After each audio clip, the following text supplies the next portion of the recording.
Hey everybody, welcome to fucking Area 51 Stories.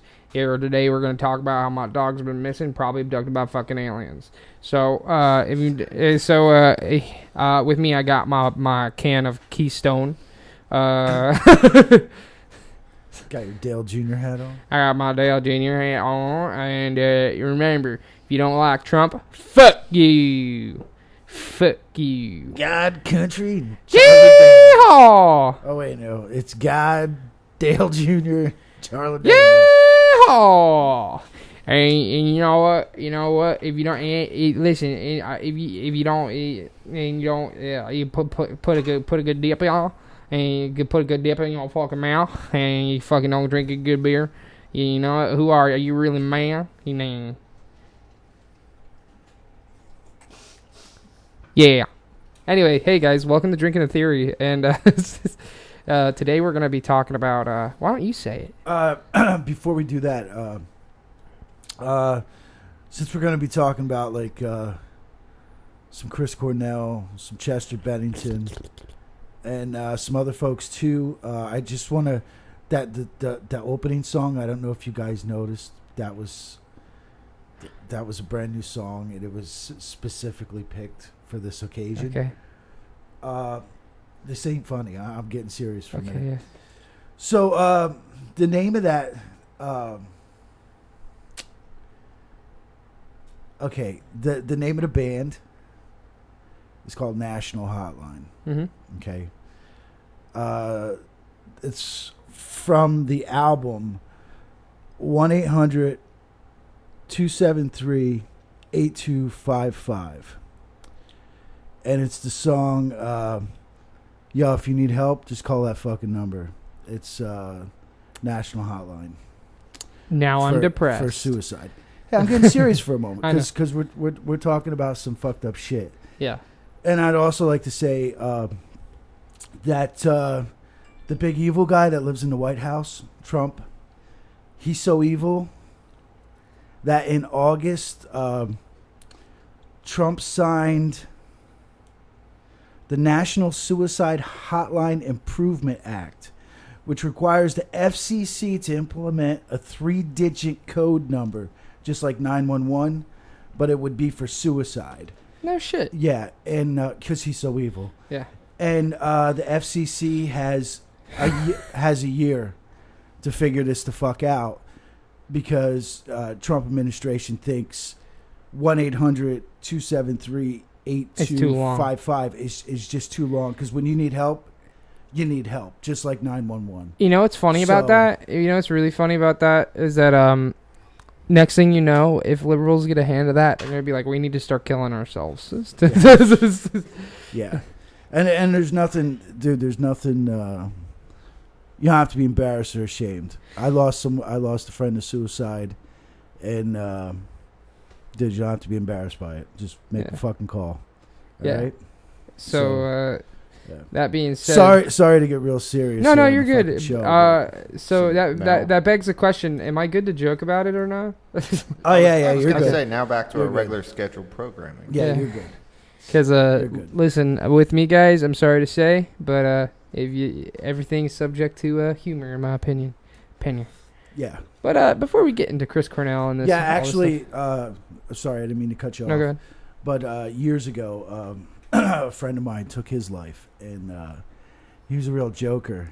He used to joke about it all the time. We always thought it was jokes because, he was like us, and he joked. And one of the jokes he used to tell us, because, it was me and another guy, he used to tell us all the time, hey, when I finally kill myself, guys, don't be pussies. You better make fun of me. So yeah. So you know what? That's probably what I would have said. Yeah. Honestly, that's actually legitimately what I'd say. Yeah. So this the other dude that used to work at the airplane factory, right? Yeah. Well, anyway, yeah, same for me there. Now boners. Yeah, boners dicks. Yep. So that being said, I would like to talk about politics real quick. This is gonna be heated. Go ahead and skip like 5 or 10 minutes ahead. If you don't want to hear this, honestly, or if you heard enough, or maybe if you're of the left complexion and you just like listening to our content, go ahead and dial that like 10 minutes ahead. So, our boy Kavanaugh, he got it. Okay, so but that's not Kavanaugh. Kavanaugh. Okay. All right. Anyway. Special K. Yeah, special K. Here's the deal with that. I want to talk about it for a second. So he got it. He managed to get through 50. It was 50 to 48 to 1. Or 47 or 48 to 1, yeah. And very close to QAnon's prediction. Very close. It was just one off. So that's just worth noting. I'm just saying he's like fucking gagging over there. I've got way too much Kraken in this. Yeah, I noticed that you filled it up halfway with fucking Kraken. Yeah, and I was like, what the fuck are you doing? I wanted to tell you to stop, but I was like, you're an adult. You got yourself. But anyway, yeah, so Kavanaugh got it. He won 50 to 48 to 1. And through all the bullshit, let's address this real quick, man. Whether or not Kavanaugh actually did any of that shit to Ford or anybody else is up in the air. But as far as the FBI investigation is concerned, he did nothing wrong. And some Democrats seem to agree with that as well. And that goes to show a lot of stuff. So I just wanted to say, Republicans out there, if you're listening, if you're a Trumper, if you're listening, take a close look at what happened right after Kavanaugh got nominated. Look at all those people screaming in front of the Supreme Court, slamming on the fucking doors. Use that as fuel. I want you to use that as fuel. Go out and fucking vote for your midterms. Can we fucking finish this the fuck out? Can we fucking close this out finally for the next 2 years? At least for the next 2 years. If Trump doesn't get a second term, at least let's make these next 2 years fucking worth it.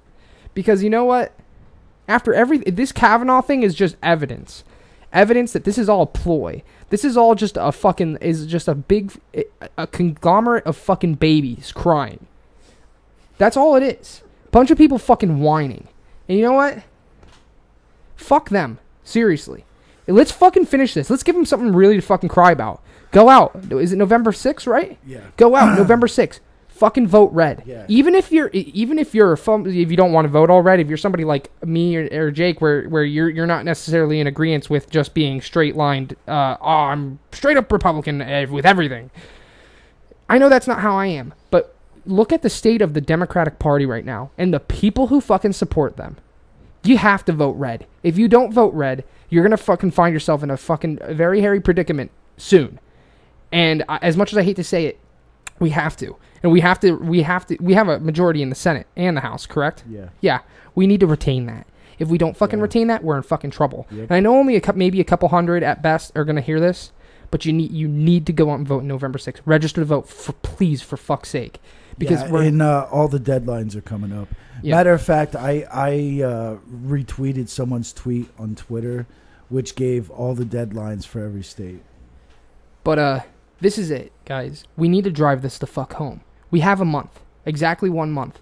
We need to drive this home. Register to vote. Get out there. Fucking vote. Yes. I'm wearing my Make America Great Again hat right now. So make this celebration short. Yeah. And because the battle's not over. If we don't get fucking midterms, we're gonna be we're not in trouble, but it's gonna be an uphill fucking battle after that.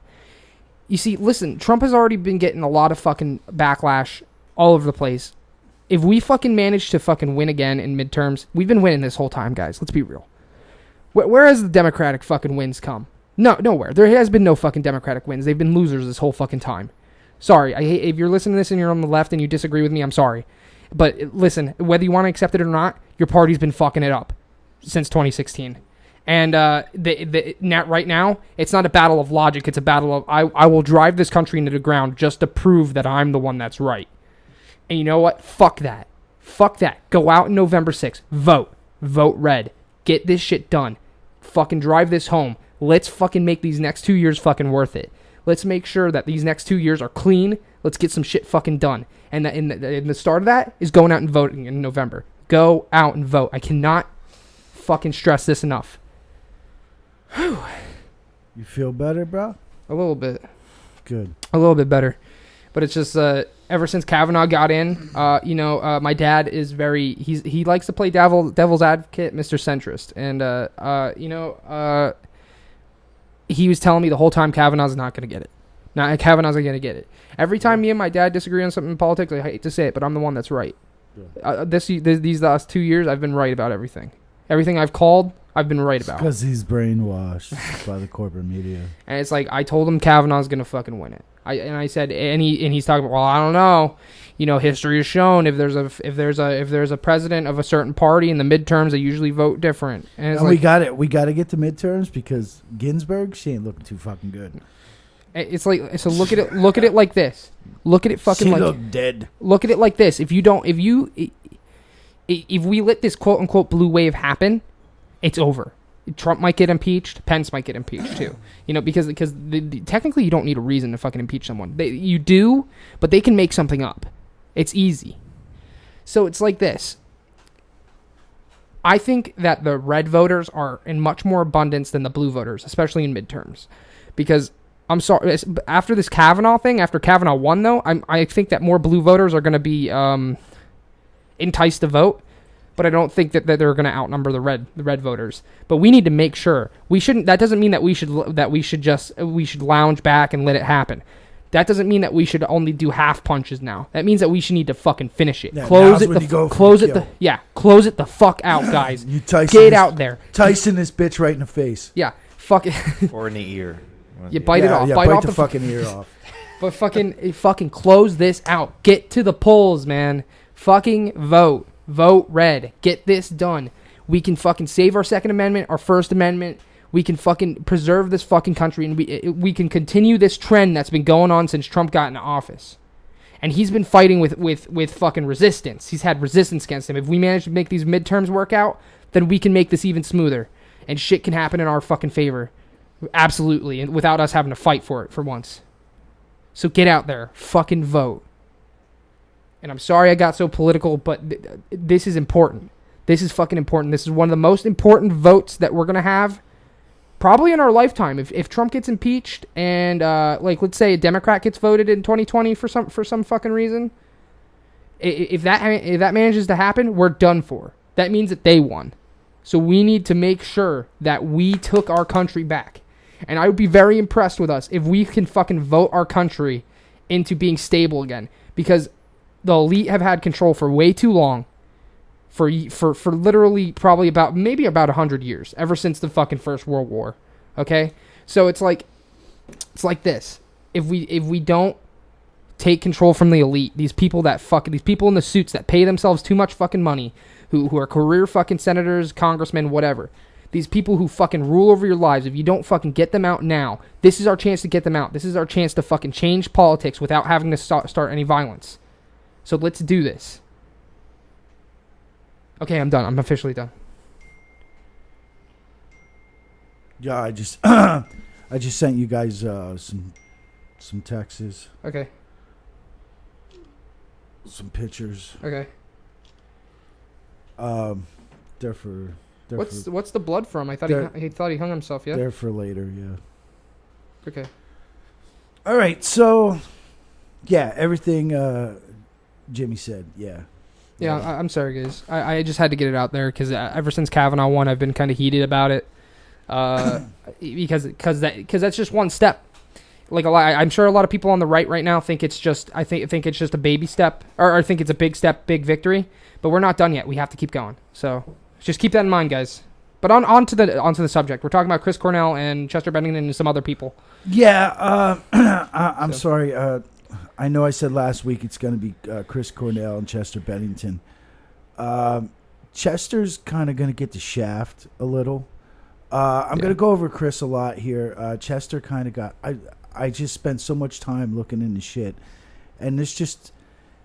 I'm a conspiracy freak, so this just turned into a huge rabbit hole for me.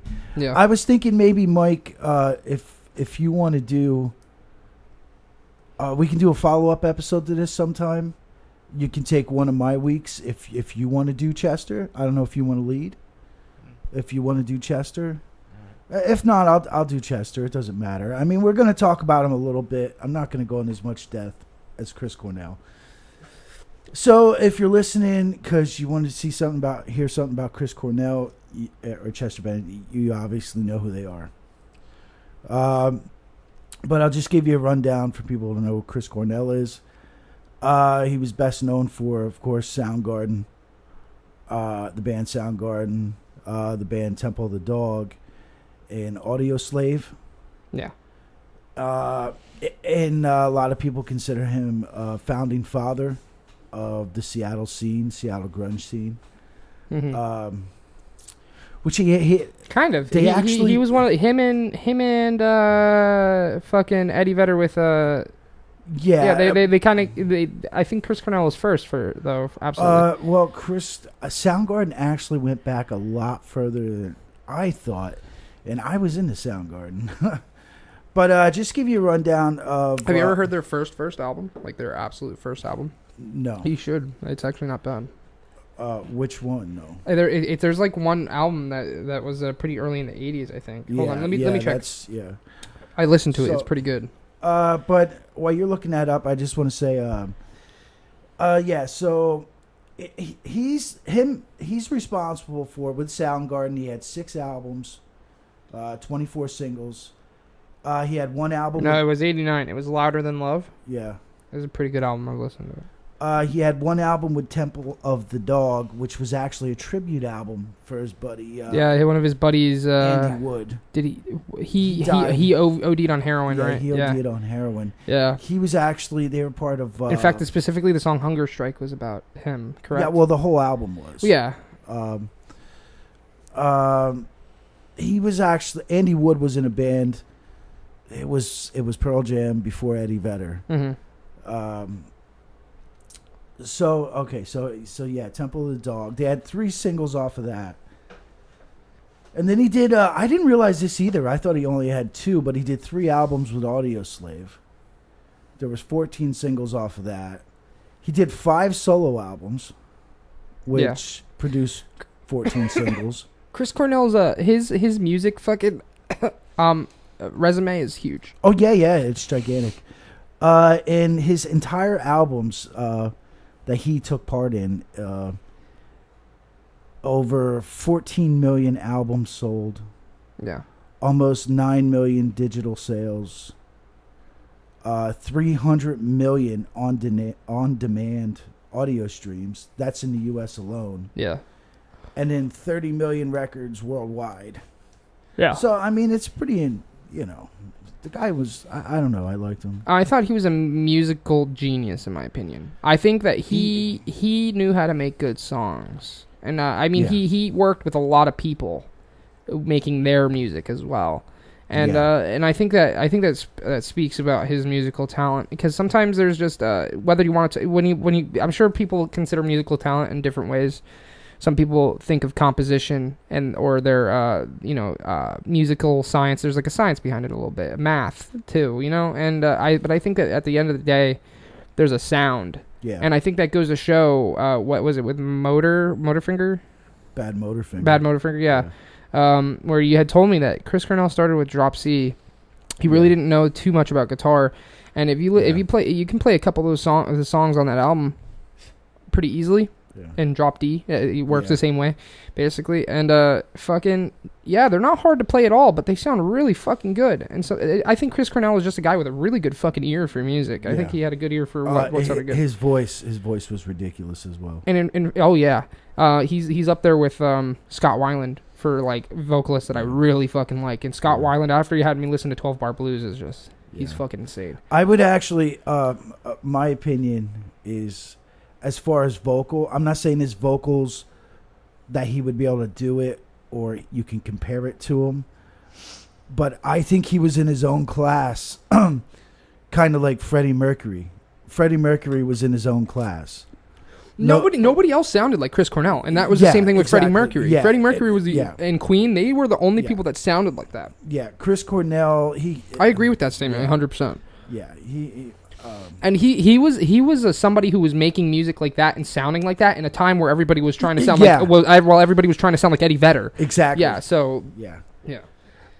Okay, so Soundgarden originally formed in 1984. Yeah. When they started, he originally played drums and he did vocals. But then, they brought other people in, and then he switched over to just singer-songwriter, and then he picked up a guitar. And in 1987, they released their first EP, which had, I think 4 songs on it. And that was through Sub Pop, which was a big thing for the Seattle area. And then in 1988, their debut album, Ultra Mega OK, which they were actually, in 1988, they were nominated. That Ultra Mega OK, that actually wasn't on Spotify. Wow. Yeah, it was the 89 one, which was the one I just listed. Hold on. But they were nominated for a Grammy for that. Louder album. Than Love was their first one. Yeah, on this. They don't have what you just mentioned, actually. Oh, no, they did. They re-released it in 2017. Yeah. It's an expanded reissue. Huh. I'll give that a listen when I can. And then when they did Temple of the Dog, in 1990. And like I said, that was basically a tribute to Andrew Wood. He was from Mother Love Bone. That was Pearl Jam minus Eddie Vedder. But Eddie Vedder came up from California around the same time. So that's kind of how he got worked into the studio for Temple of the Dog. Because at that time in Seattle, all those bands had huge followings within Seattle and within Washington. Excuse me. And there was such a hardcore music scene. And Mother Love Bone was supposed to be Pearl Jam. Mm-hmm. Okay, but then Wood died. And did they have any albums? Yeah. Did they have? Hold on. What's the name of the band? Mother Love Bone. I'm gonna save it if I can. They were supposed to be Pearl Jam. They were supposed to be the next thing out of Seattle, but shit, they're on Spotify. Yeah, but he died, so they brought Eddie up, and all those bands were like a tight knit group, and so Chris Cornell. They got millions of listens. Yeah. Holy so shit. Chris Cornell was kind of cool enough to say, because their drummers switch back and forth from Pearl Jam to Soundgarden. It's a weird situation. Yeah. But so Chris Cornell, he developed a perfect friendship with Vedder, especially when they did the song Hunger Strike. Yeah. Because it's like Chris Cornell knew how he wanted to do it, but he couldn't do it. But Eddie had an idea how to do it, and he could do it. And it was the same thing that Chris Cornell wanted. Yeah. So once that happened, it was like it was the cookies and cream. It was like music. It was love. The cookies and cream. Yeah, it was like music love chemistry. So Chris Cornell was basically the one that said to the rest of the Seattle scene, "I know this guy's from California, but he's one of us now." Yeah, and that's why Eddie Vedder had such a close connection with Cornell. But anyway, that album was actually recorded. I don't know if you ever listened to that album. I don't. The whole album from Temple of the Dog. Yeah. No, I only know Hunger Strike. Yeah. Though I really like Hunger Strike is one of my favorite songs. Say Hello to Heaven is a really good tune. Mm-hmm. Honestly, I only like a couple songs on there. I don't like the whole album. But give them mad props. That took those guys only 15 days to make, and they self-produced it. They did it all themselves. Mm-hmm. And but it went over pretty good. Yeah. So so then the Audio Slave thing with the Rage Against the Machine. Yeah. Blah blah blah. And I recently listened to a couple of Audio Slave songs, and I told you that I didn't know that the fucking people were in it. Basically, what had happened was I didn't know the people were in it. I heard it in an interview. Actually, it was on Sirius Radio. Somebody interviewed Chris Cornell before he died, and he was talking about fucking him doing work with the Rage Against the Machine guys with Audio Slave. And then after I heard that, I went and back and listened to a couple songs. You can fucking hear the Rage Against the Machine in the background. Just some of the musical habits. You can fucking hear the rage in it. You can hear the Rage Against the Machine in it. Absolutely. Just to give an example on how Chris's voice was so. Matter of fact, they used to call it was Alice Cooper who said it was funny because in that world, Yeah. Everybody called him the Voice. Like that's what everyone called him. Like all those guys, all those gals. Chris Cornell was known as the Voice, and believe it or not, we all know Axl Rose and how he can be a fucking douche-o-matic. Yeah. And like really, he's Axl Rose, man. Yeah. He's fucking. He can cause a fucking, a riot just by walking across the stage. But anyway, Axl Rose actually said that Chris Cornell is probably the greatest rock voice there has ever been. Well, I mean, you got to think and about that's a lot coming from Axl Rose, who thinks he's the greatest of anything. Well, you got to think about it too. You got to think about some of the Soundgarden songs, the big ones especially. Think of like Spoon Man, think Shine Down. Yeah. Think fucking think what's it called? Over the one. Is that Shine Down? Spoon Man? What? No, the one that oh, that one. I like that one. I forget what it's called. Over or something? Yeah. Over. Let me look it up real quick. The one that I know how to play. Yeah. And know how to play it. Don't know what it's called, but I know how to play it. The funny thing is I remember Outshined. Yeah, Outshined. That's it. Yeah. I remember Guns N' Roses when I was younger, and they did. They released Guns N' Roses when I was younger. They were conceited fucking cocks, dude. Yeah. And they released Use Your Illusion 1 and Use Your Illusion 2. Yeah. And they went on tour to do that. And it was like a fucking nightmare. Their tours were a fucking nightmare. And no one wanted to fucking go on tour for them. Nobody wanted to open up for them. But Soundgarden was like, we'll do it. So, like, Soundgarden... But you know whose tours won't be shit? Our tours, when you buy our tickets to our live podcasts, when that ever happens. Soundgarden, so they went on tour with it. And I listened to an interview of Chris Cornell, and he was asked what it was like touring with Guns N' Roses back then. And he was just like, it was weird. He's like, there was a lot of rules. And the guy's like, what do you mean a lot of rules? He's like, oh, we had strict rules of how to interact with Axl Rose. So you're fucking kidding me. Yeah, he's a king. He's a fucking king. Yeah. Jesus Christ. He said it was a what trip. What a douchebag. He said it was a trip, so. Yeah. But, so that's that. So that's a little bit of his music thing. Yeah. Well, what I wanted to say about Soundgarden is like them calling him the Voice is interesting because you know what? Like we already said, like he was very individualistic at the time. You know, he had a very unique voice. That just aside, if you just listen to fucking Soundgarden and just some of his hit songs, I'd say he's definitely up there amongst people whose voices fit in with the music that it's with the best. He's amongst some of the best. Yeah.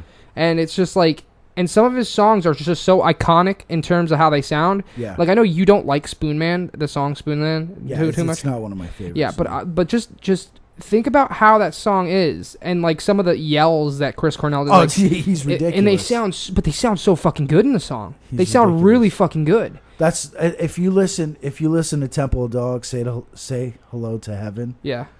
Dude, his voice is ridiculous. Actually, another good thing to listen to is he did a cover of a Prince song. Well, Prince wrote it. I think it was Sinead O'Connor who performed it. Yeah. Nothing Compares to You. Mm-hmm. I mean, dude, his voice was just sick. It was ridiculous. Like the only other person personally my favorite vocalist, especially after you had me listen to fucking 12 Bar Blues, is definitely Scott Weiland. Yeah. Personally, that's just me. Because that guy, he has a fucking range, let me tell you. He can literally sing anything. But other than that, Chris Cornell is extremely talented as well. Yeah. So And this episode, well, not this episode, but this part of the episode here. Yeah. It's going to be very music based. Well, yeah, and it shows how I'm a hypocrite. Yeah. Why? I know I'm a hypocrite when it comes to music because I love music. Yeah. But as far as my conspiratorial beliefs, yeah, I believe that everything is laid in front of us for a reason. Oh yeah. So that kind of clashes with my taste for music, my love for music. How come? Because I still believe to a point that all that is just put in front of us for a reason. Huh. I believe I believe he was put in front of us for a reason. I believe Kurt was put in front of us for a reason. I believe Britney Really? Spears was put in front of us for a reason. Yeah. Yeah, dude, listen, as good as Chris Cornell was, Yeah. There's probably a million other Chris Cornells out there that we're never going to hear. Yeah. And that's because The way They're They not weren't useful. part of the plan. yeah. they're not part of the plan and they weren't useful. Uh, I'm a conspiracy theorist. That's I can see what you're talking about. Absolutely. That's just where I come from. I mean, like me, like I'm definitely a Chris Cornell. You know. yeah. Yeah, because like listen to me. Look, I'll do this part from Hunger It's Strike. gonna hurt. I'm going hungry. I'm hungry. You fucking nailed it. Fuck, thanks, man. You nailed it. I almost thought for a second Dude, Chris ain't dead. he He's was sitting right fucking- next I'm to going hungry. I'm going hungry. Eddie Vedder too. He fucking nailed both of them. I'm bottom my So I don't know if this will upset anyone. Well, the two people listening. I'm not gonna get too in depth about his fucking life. But I will say he was in and out of rehab a couple times. He battled depression starting when he was a fucking teenager. He went to Catholic school for a while, which his mom pulled him out of because he wasn't well liked in Catholic school because he had too many questions and they couldn't answer them. Smart guy. That's how. Yeah, well, that's Catholic just school Catholic. works. Yeah. I was gonna say this is just how Catholic school is. Yeah. If you listen to the last podcast on the left, like I think Yeah. two of them went to Catholic school and they got fucking smacked sometimes Yeah, because yeah. they asked too many questions. Yeah, You're yeah, not 'cause supposed to they question. don't, yeah, And you that's don't why they're question. atheists now. Yeah, and they don't have answers. Yeah. So not too long, he dropped out of school. He almost never left the house. When he was 12 years old, he already had access to alcohol, marijuana, LSD, mushrooms, and At fucking 12? at 12, and numerous prescription drugs. By the time he was 13, he used a lot of that daily. So Starting off strong. yeah, so it's like, and you know what? It's kind of like the typical story with some of these musicians, some of these actors and actresses. It almost seems like it's the typical story, I don't know, someone like Chris Cornell, and since Chester Bennington, I don't think they would have been what they were without all that depression, without all that pain. Oh no. Well, it's almost you have sad. to you have to realize that music sometimes is heavily inspired by how you feel. I mean, it's let's- almost sad. Well, that- let's dial it back to the blues days. I mean, Yeah. let's be real. Back in the day, I don't know where I heard it, but it's like for you to write about blues. I think it was in a documentary I listened to, the one where the guy was looking for the Robert Johnson stuff, yeah, and I think one of the black musicians was saying, to really make good blues, you gotta suffer. you gotta suffer. You gotta have pain, Yeah. and it's almost sad that we can sit there and enjoy this music, and we interpret it how we want to interpret it. Yeah. We hear a song and it makes us feel one way, or it makes us think about something, or some bitch, or something. That's why And- I'd like to talk about music in general for a second here Yeah. instead of talking about Chris Cornell. Well, I mean, like we'll involve him in it. I'm just saying, like I'd like to just talk about music in general. That's why I think music usually has an intended feeling. You have lyrics, and then you have the way the music's composed. And yes, that's both important stuff. And a lot of people just look at it separately like Yeah. that. And a lot of people just want to hear music sound good or have or have lyrical genius. Yeah. It's like one of the two. And it's like a lot of people seem to forget the aesthetic part of it. And that music doesn't need to have these two things particularly in order, like lyrics and music both of them. Yeah. It's like I'd like to reference a kind of music that I listen to, and I'm sure I'm gonna get made fun of for this. It's called vaporwave. It's basically literally they took early 80s to late 90s like infomercial and like mall music, that weird like kind of like lo-fi, weird sounding corporate sound, and then they slow it down and put like old 80s and 90s vocals slowed down over top of it, mixed in with maybe some jazz tunes, and when you do this, it gives this weird, slowed down, almost willing, depressing sound.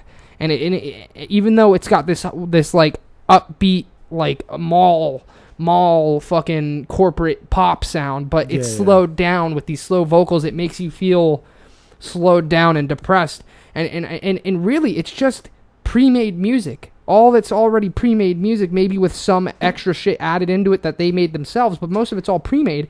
And the aesthetic of it, the aesthetic that's in the music and how it makes you feel is part of what makes it good.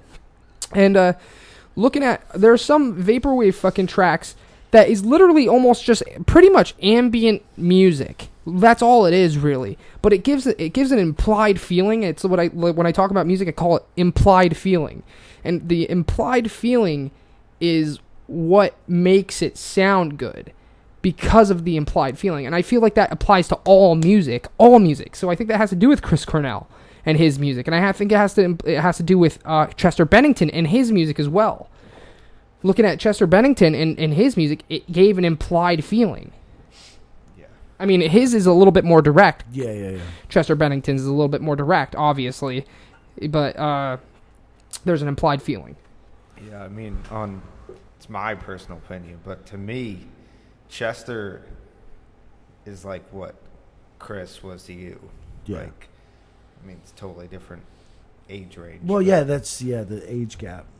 Yeah, I don't think my generation has anyone better than what he was. Yeah. Yeah.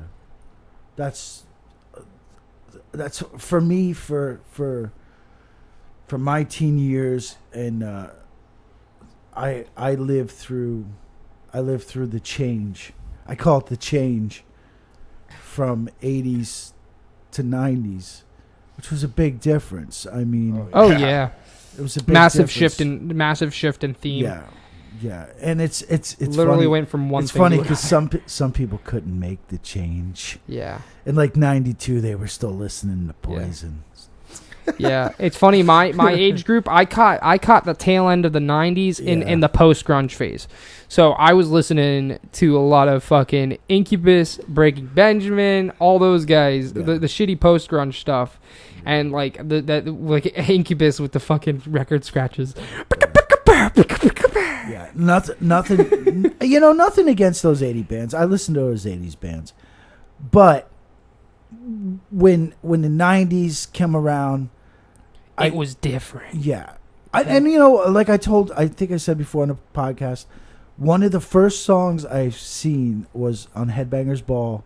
Ricky Rackman hosted Headbangers Ball, and it was Alice in Chains, and it scared the fuck out of me. With the guy, his eyes were so shut. Yeah. That scared the fuck out of me. But I liked it. Man in the Box. Yeah, Man in the Box. Yeah. I liked it. But then I seen. I started to see different things happening, like Faith No More. Jane's Addiction was pretty normal when they first. Jane's Addiction for the time wasn't that heavy. No, it wasn't heavy. No, it was different. But they aesthetically fit. It was different. It wasn't girls. Yeah. It wasn't alcohol and pussy. Listen, and when I seen. And I'll never forget the first time, and it took me a little longer to embrace Nirvana, but when I finally did, when I saw the video for Teen Spirit, because I had heard them before that, but when I seen them, this is like the predictive programming that I'm afraid of, and I fell for it.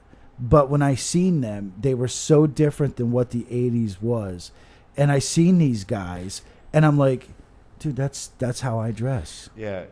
That's how I dress. That's how I look. Yeah, I could be this guy. There's the big difference. This guy is me. Between the '80s to the '90s, the '80s, all they were singing about was fucking girls. Yeah. Doing drugs, driving fast. And cars, the occasional love ballad, all that shit that normal people out here didn't have. Yeah. '90s came along, grunge and all that shit. it was a normal person's music. Yeah. Kind of, and it addressed sadness and angst, Yeah. Oh, yeah. and that's and again that brings me back to people were actually fucking feeling. Yeah, and that brings me back to implied feeling about music. Yeah, that has to do with implied feeling. If you guys know me, you know I fucking love 80s hair bands, and I love like really early black metal where they're like, oh yeah, like it's Burn like the churches. Yeah, dude, and I fucking love that shit. And you know, because it's not so well. I mean, black metal was kind of brooding, but it used the 80s hair band aesthetic. But you know, I love Steel Panther, and they're not from the 80s, but they have that in sound. Yeah. You know, I actually really like Guns N' Roses, but they were 90s. But regardless, they had that sound from the 80s. Yeah. For me, Guns N' Roses was the start of the change. Yeah. Because Appetite for Destruction came out in, I believe, 86 or 87. Yeah. Okay. And Def Leppard's Hysteria came out in 86 or 87. And like they were the two of the biggest albums of the year. Yeah. And Def Leppard kind of represented everything the 80s was yet. Yeah. And Guns N' Roses what everything was becoming. Yeah. Yeah. Guns N' Roses was like holy the middleman, shit. Right in the middle. Basically. This is okay, this is where we're going now. Yeah. And then after Guns N' Roses, it was fucking Faith No More. Yeah. Faith No More was like, oh my god, their album The Real Thing, I think it was called. That was like, what the fuck is this? And then Ritual, that was the first album I heard from Jane's Addiction. Yeah. And then it just went from there.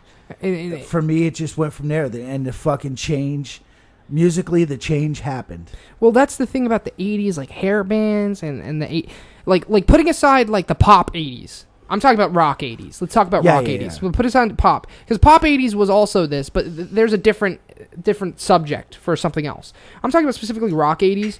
It was like, you know that one Steel Panther song? It's the fucking party till like the world's gonna end or whatever.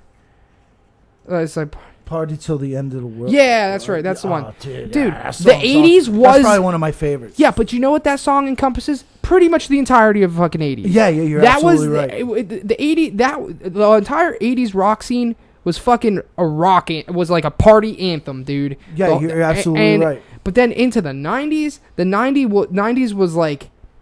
I fucking hate my goddamn life. It's like these are the things I'm fucking angry about. I'm angry. I'm a fucking shitty teenager. You know what I mean?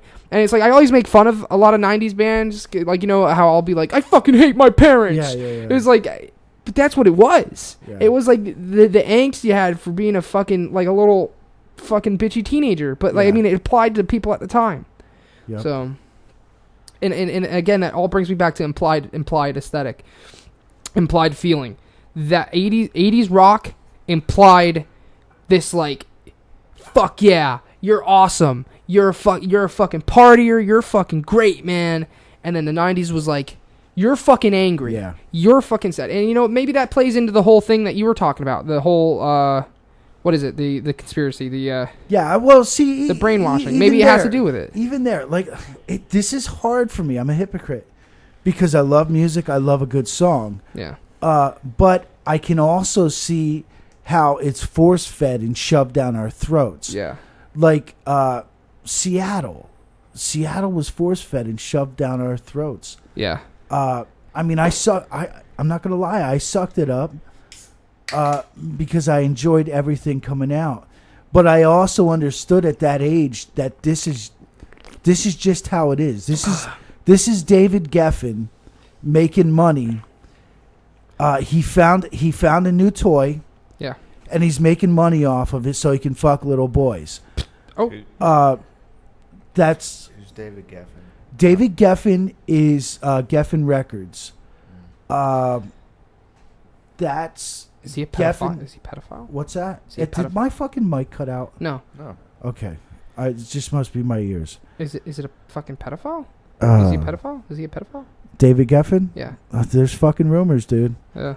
There's rumors. I don't know. But it's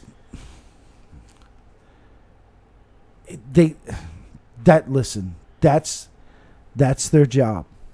Okay, back then, I don't know how it is now because I don't even know if there's a recording industry. I don't even know how fucking... Dude, I think my mic is cutting now. No, it's not. You're fine. Okay, all right. I'd hear it Maybe it's your headset, but you're fine. Yeah, maybe it's my headphones. I don't fucking know. But it's just like... It sucks. It sucks for someone like... Nirvana, Soundgarden, Alice in Chains. They had that new sound. They had a really cool sound. Death Punch sound. But all these people that just want to keep filling their pockets, they rape that sound. They did. They take advantage of that sound, and I'm looking at you, Ford. They just... Your mic did cut out this time. Yeah, I know. It's cutting the fuck out. I thought, can you fucking hear me now? Yeah. Huh. All right. It's not cutting out. It's fading out. Yeah, I was looking into a new board. Hopefully I'll get it next month because the fucking Patreon, we don't have one. Yeah. So we got to get on that. I mean, not that we'll have a ton of followers, but we got to get on it. So if anyone wants to give me $100, I get a new soundboard. Just surprisingly, they're not expensive. So just let me know. Especially the one that he was looking at. Only fucking what is it? $74 or whatever? Yeah. You cut yourself out there, buddy.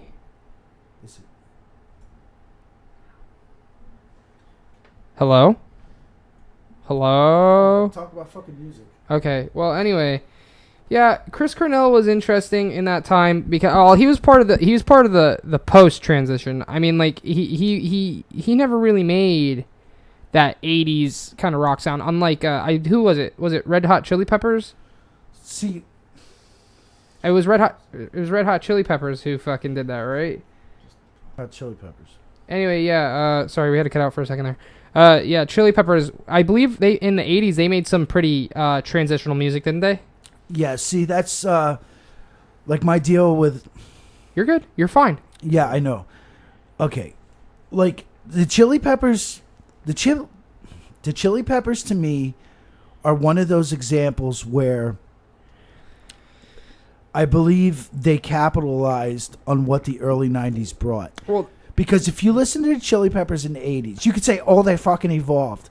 No, they didn't evolve because the music they're making now sounds more like that they sounded in the 80s. So to me, someone like the Chili Peppers, they capitalized on what the early 90s brought. Okay, they switched up their sound to fit into a fucking format. Yeah. Probably because record producers and record companies wanted them to. Yeah. That's just like the band The Fucking Cranberries. Yeah. They're another one of those bands. Dude, the last couple albums the Cranberries made, that's who the Cranberries were. Yeah. Their fucking first album, dude, that wasn't them. No. That wasn't them at all.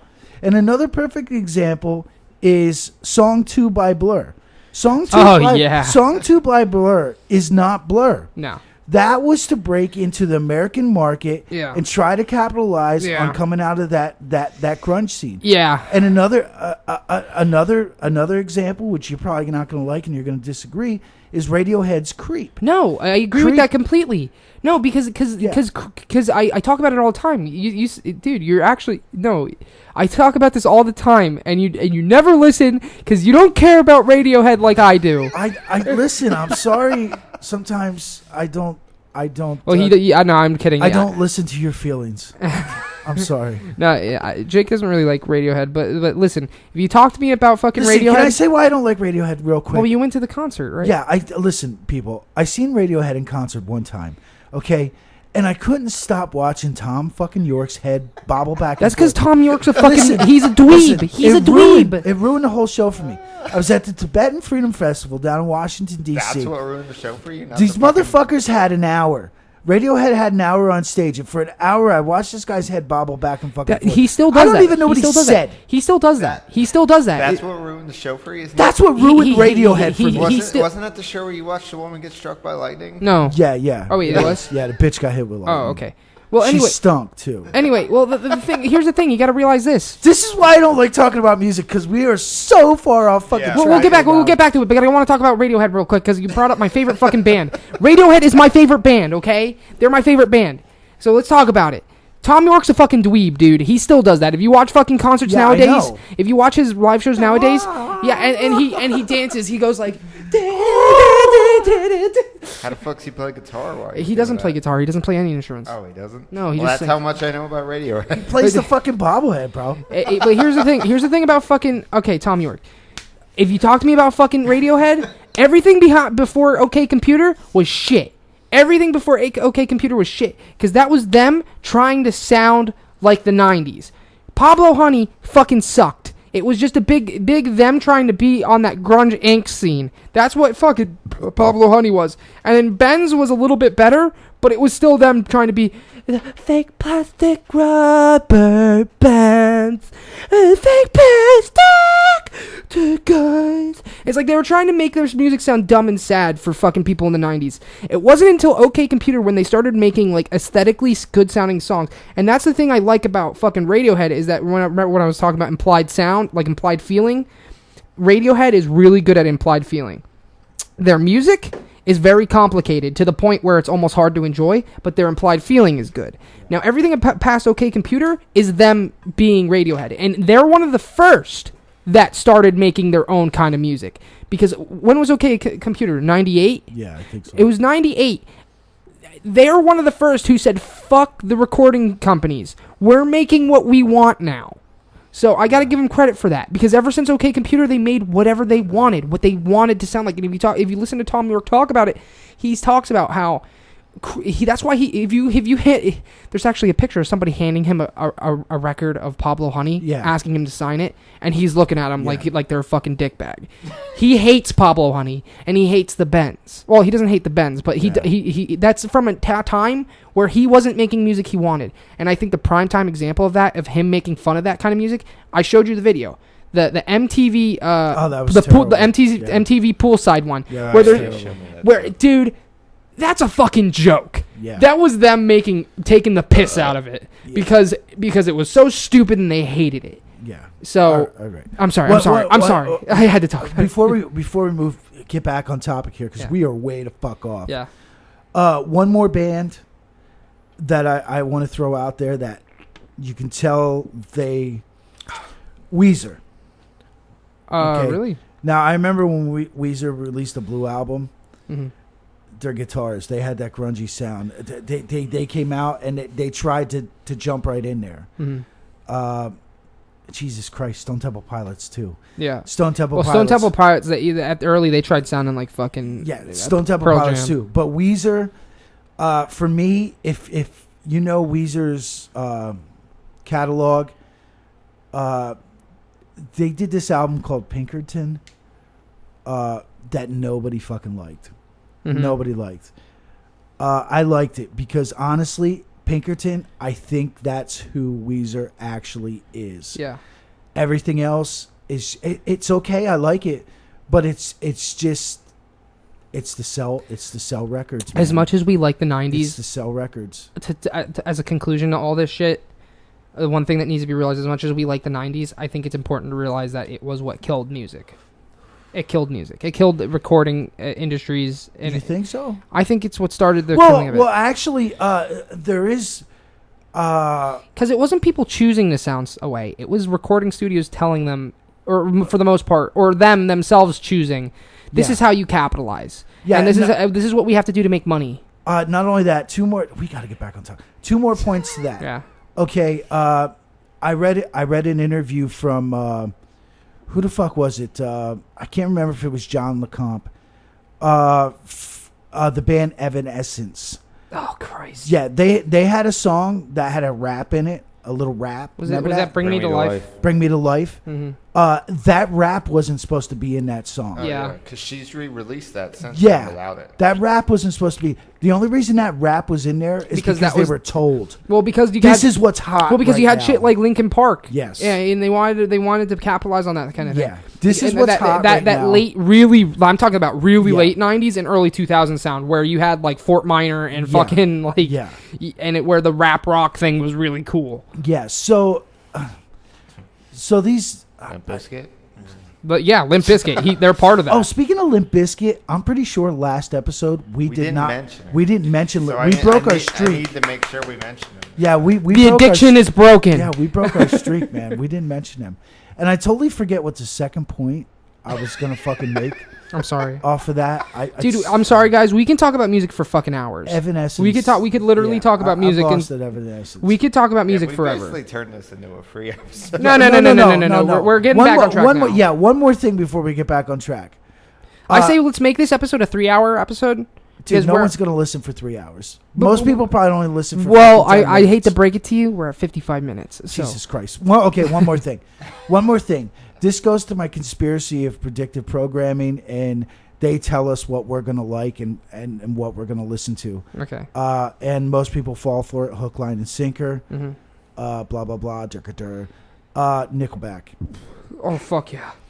Okay, Nickelback.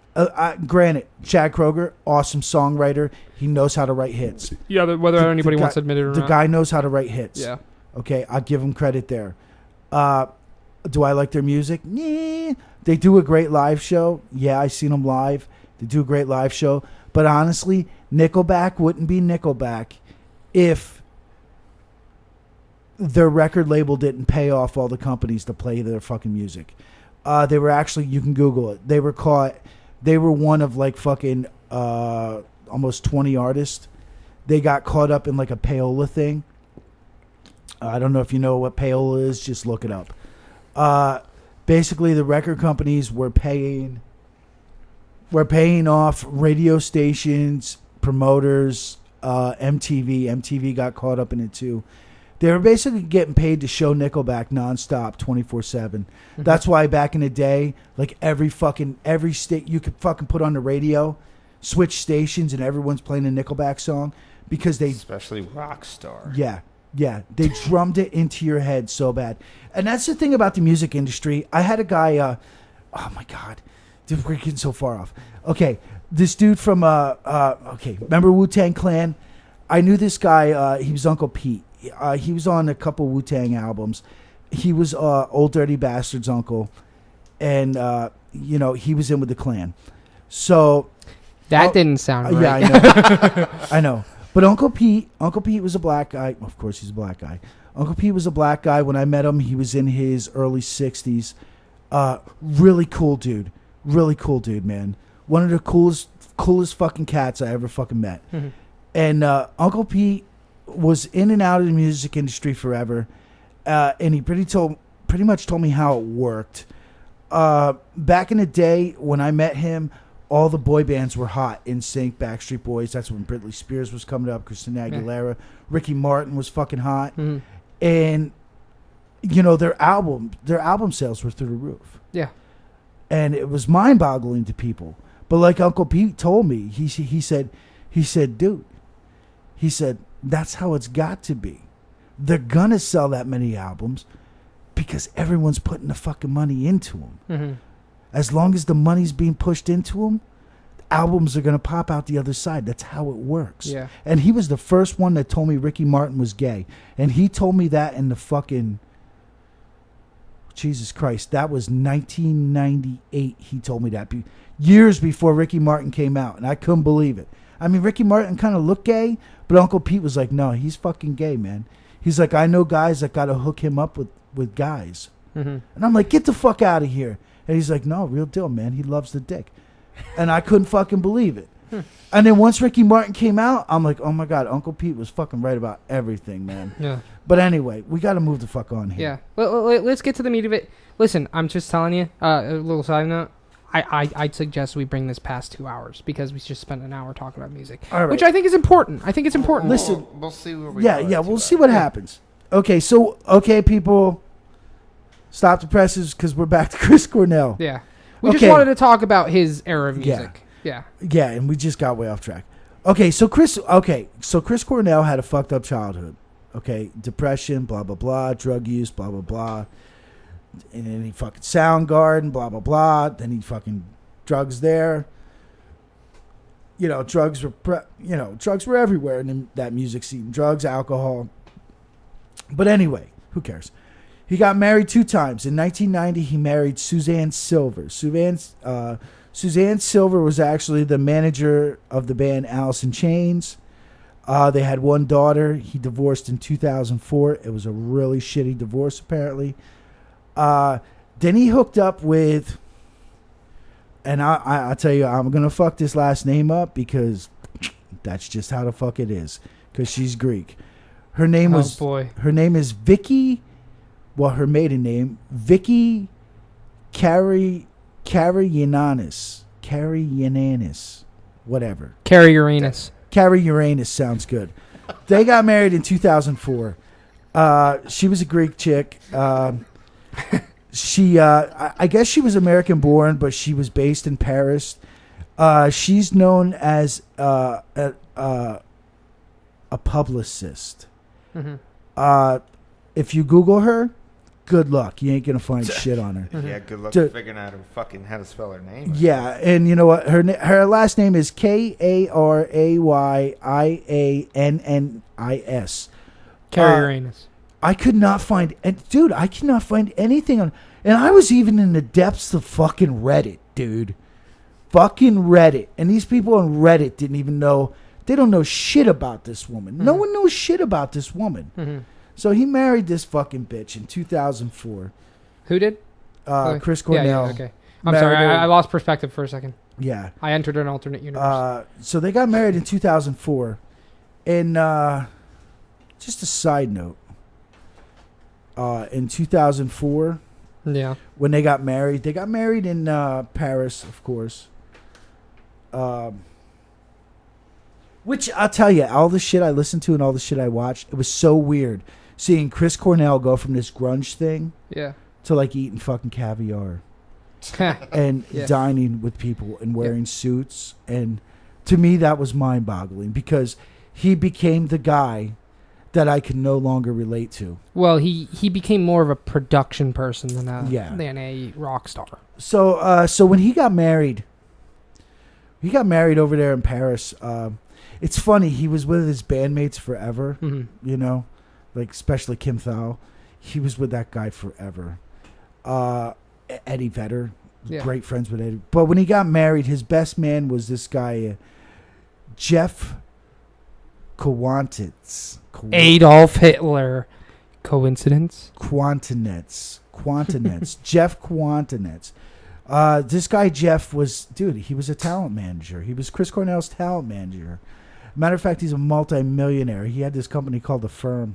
Mm-hmm. That was a talent agency. The Firm. I don't like that. That sounds evil. Yeah. And the guy represented everyone from, anyone who was anything in the music industry, fucking actors. Right now, he's got a partnership with Ice Cube. It's called Cube Vision. That is the dumbest thing I've ever heard in my life. That is actually the dumbest thing I've ever heard in my life. Ice Cube, please pull out of that immediately. Yeah. But at least change the name. So that was his best man, and his best man at the time, this Jeff Quantnitz or whatever his fucking name is, he was actually engaged to this chick, Brittany Murphy. She came to the wedding. Then she died. Of weird circumstances. Yeah, and then she actually married this guy, Simon Moonjack. Didn't he die along with her? He died a year later of the same shit, dude. Same fucking shit. That's a fucking episode. Why did they want them dead? If there's an implication here, what would be the point? I can't think about it right now. I've already drank too much, but listen. That's right. You did fill up your drink pretty high. Listen, I'm not speculating anything on that, but I know there's some weird shit about them. But I'm just saying, right there's 2 fucking dead people in Cornell's life already, besides the fucking Andy. Whatever. I don't fucking know what I'm saying. Okay, so in 2012, Chris and Vicky Cornell started the Chris and Vicky Cornell Foundation, which helped homeless, poor, abused, or neglected children. Yeah. And that's the Cornell Foundation? The Cornell Foundation. Yeah. Now, like I told you last night at work. Yeah. I don't know if I want to get into this yet, but I'll just say it. Well, we'll just state it and we'll talk more about it later. Like, when you hear people right now talk, well, not so much anymore, but when Chris Cornell died, all these conspiracies. Oh, he was killed because of the Chris Cornell Foundation and, trafficking children, this and that shit, blah, blah, blah. You know what? If you really go online and you look at the Cornell Foundation, Yeah. They were non-prof. Mm-hmm. So the good thing about a non-prof in the U.S. is you can go get their tax records. Yeah.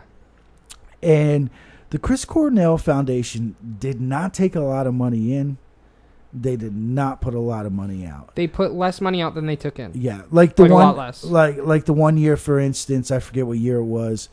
They took in like $250,000. Mm-hmm. Okay, they only gave out $16,000. Yeah. So to me, it seems like every other foundation out there. It's just a front for something else. People, if you want to donate money, to fucking cancer patient, go to the hospital, meet the cancer patient, and fucking donate to that fucking patient. Yeah. Because other than that, I tell you, I'm of the belief these people do not get the fucking money. Red Cross, they do not hand out the money. Most donation, like charity services, like for example, a lot of those ones where if you give us $1 a month, we'll send money to an African kid. Yeah, they give them a nickel. Who has to drink the dirty water. Yeah. And it's like, not really. I don't think they really take. I think I've been proven like a lot of those like animal like shelter ones or whatever. Like they end up keeping most of the money. Dude, donation. My belief is most donations are a fucking money racket, and it's sad. It's really sad, and I hate to put that on Chris Cornell, but the Cornell Foundation, I looked at 3 years of fucking tax papers on you guys, and you weren't giving out any fucking money, dude. You were giving out pennies. Pennies, and there's plenty on the dollar. And there's plenty of neglected children that need money. Yeah. Now, I'm not saying that's Chris Cornell's fault. No, it's the foundation's fault. But it's the foundation's fault. Yeah.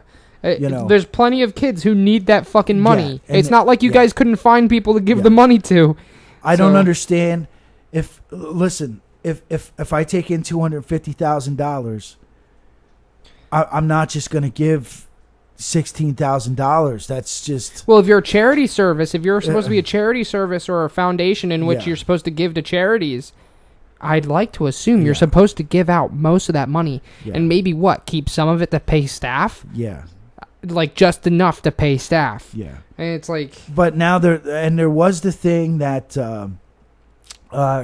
Chris Cornell was going to make a documentary. I believe that is true. It's so hard to find information on this shit. At least it was for me. He was going to make a documentary on trafficked children. Speaking of trafficked children, real quick, when is Ashton Kutcher going to be assassinated? Wow. Another funny thing is fuck I just walked back into.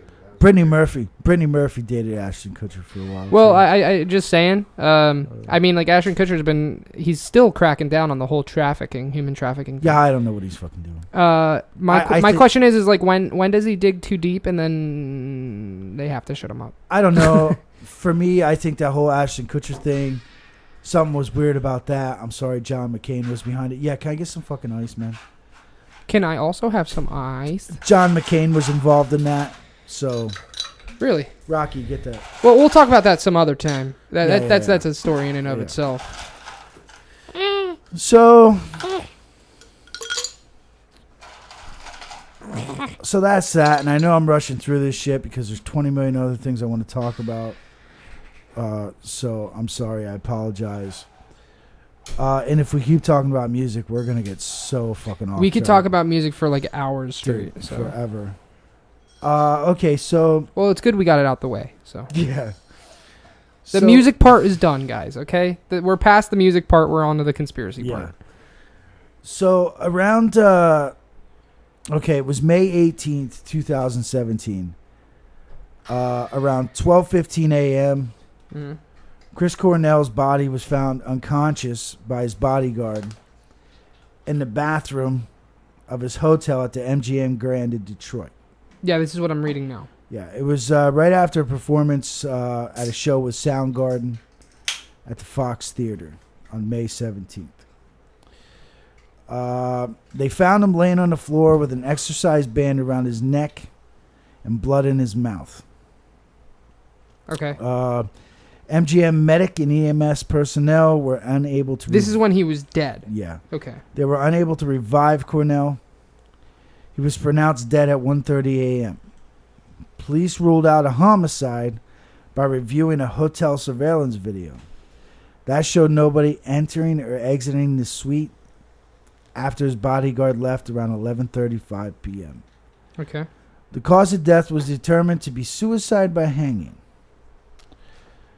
Footage of his final concert was posted on YouTube. And yeah, I ain't seen that.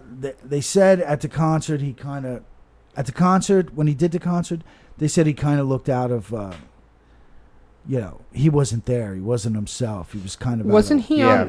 I've what seen was he it. on? Yeah. I've seen it, and he doesn't look right. What was he taking for his? It was like the cigarette quitting stuff, right? Okay, so Yeah. on June 2nd, 2017, the autopsy and toxicology report was released. The coroner confirmed that the manner of death was suicide by hanging, adding all injuries were consistent with hanging. Partially suspended by resistance exercise band. Yeah. And they also said that the drugs did not contribute to the cause of his death. Yeah. Only prescription medications in therapeutic doses were found in his system. The sedative butabidol. Is it in here? Is it in this report? Yeah, it's close to the bottom. It's 5.4 mcg milliliters. Butabidol.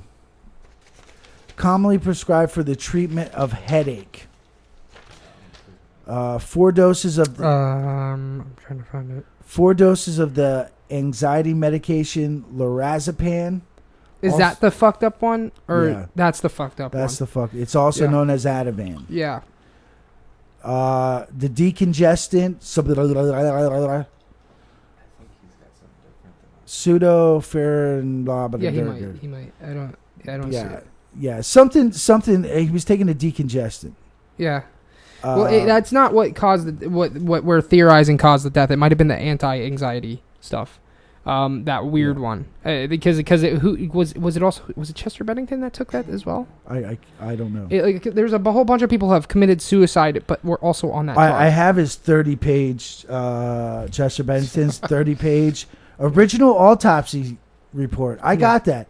So if anyone knows how to read it, let me know. I'll fucking send it to you. Hey, by the way, side note, guys, I've been drinking absinthe lately, and and heavy whiskeys, and I'm drinking this crack, and I remember drinking it straight up, and remember being like, whoo, and I'm drinking it right now, probably goes and, down like and water. now it tastes like fucking candy.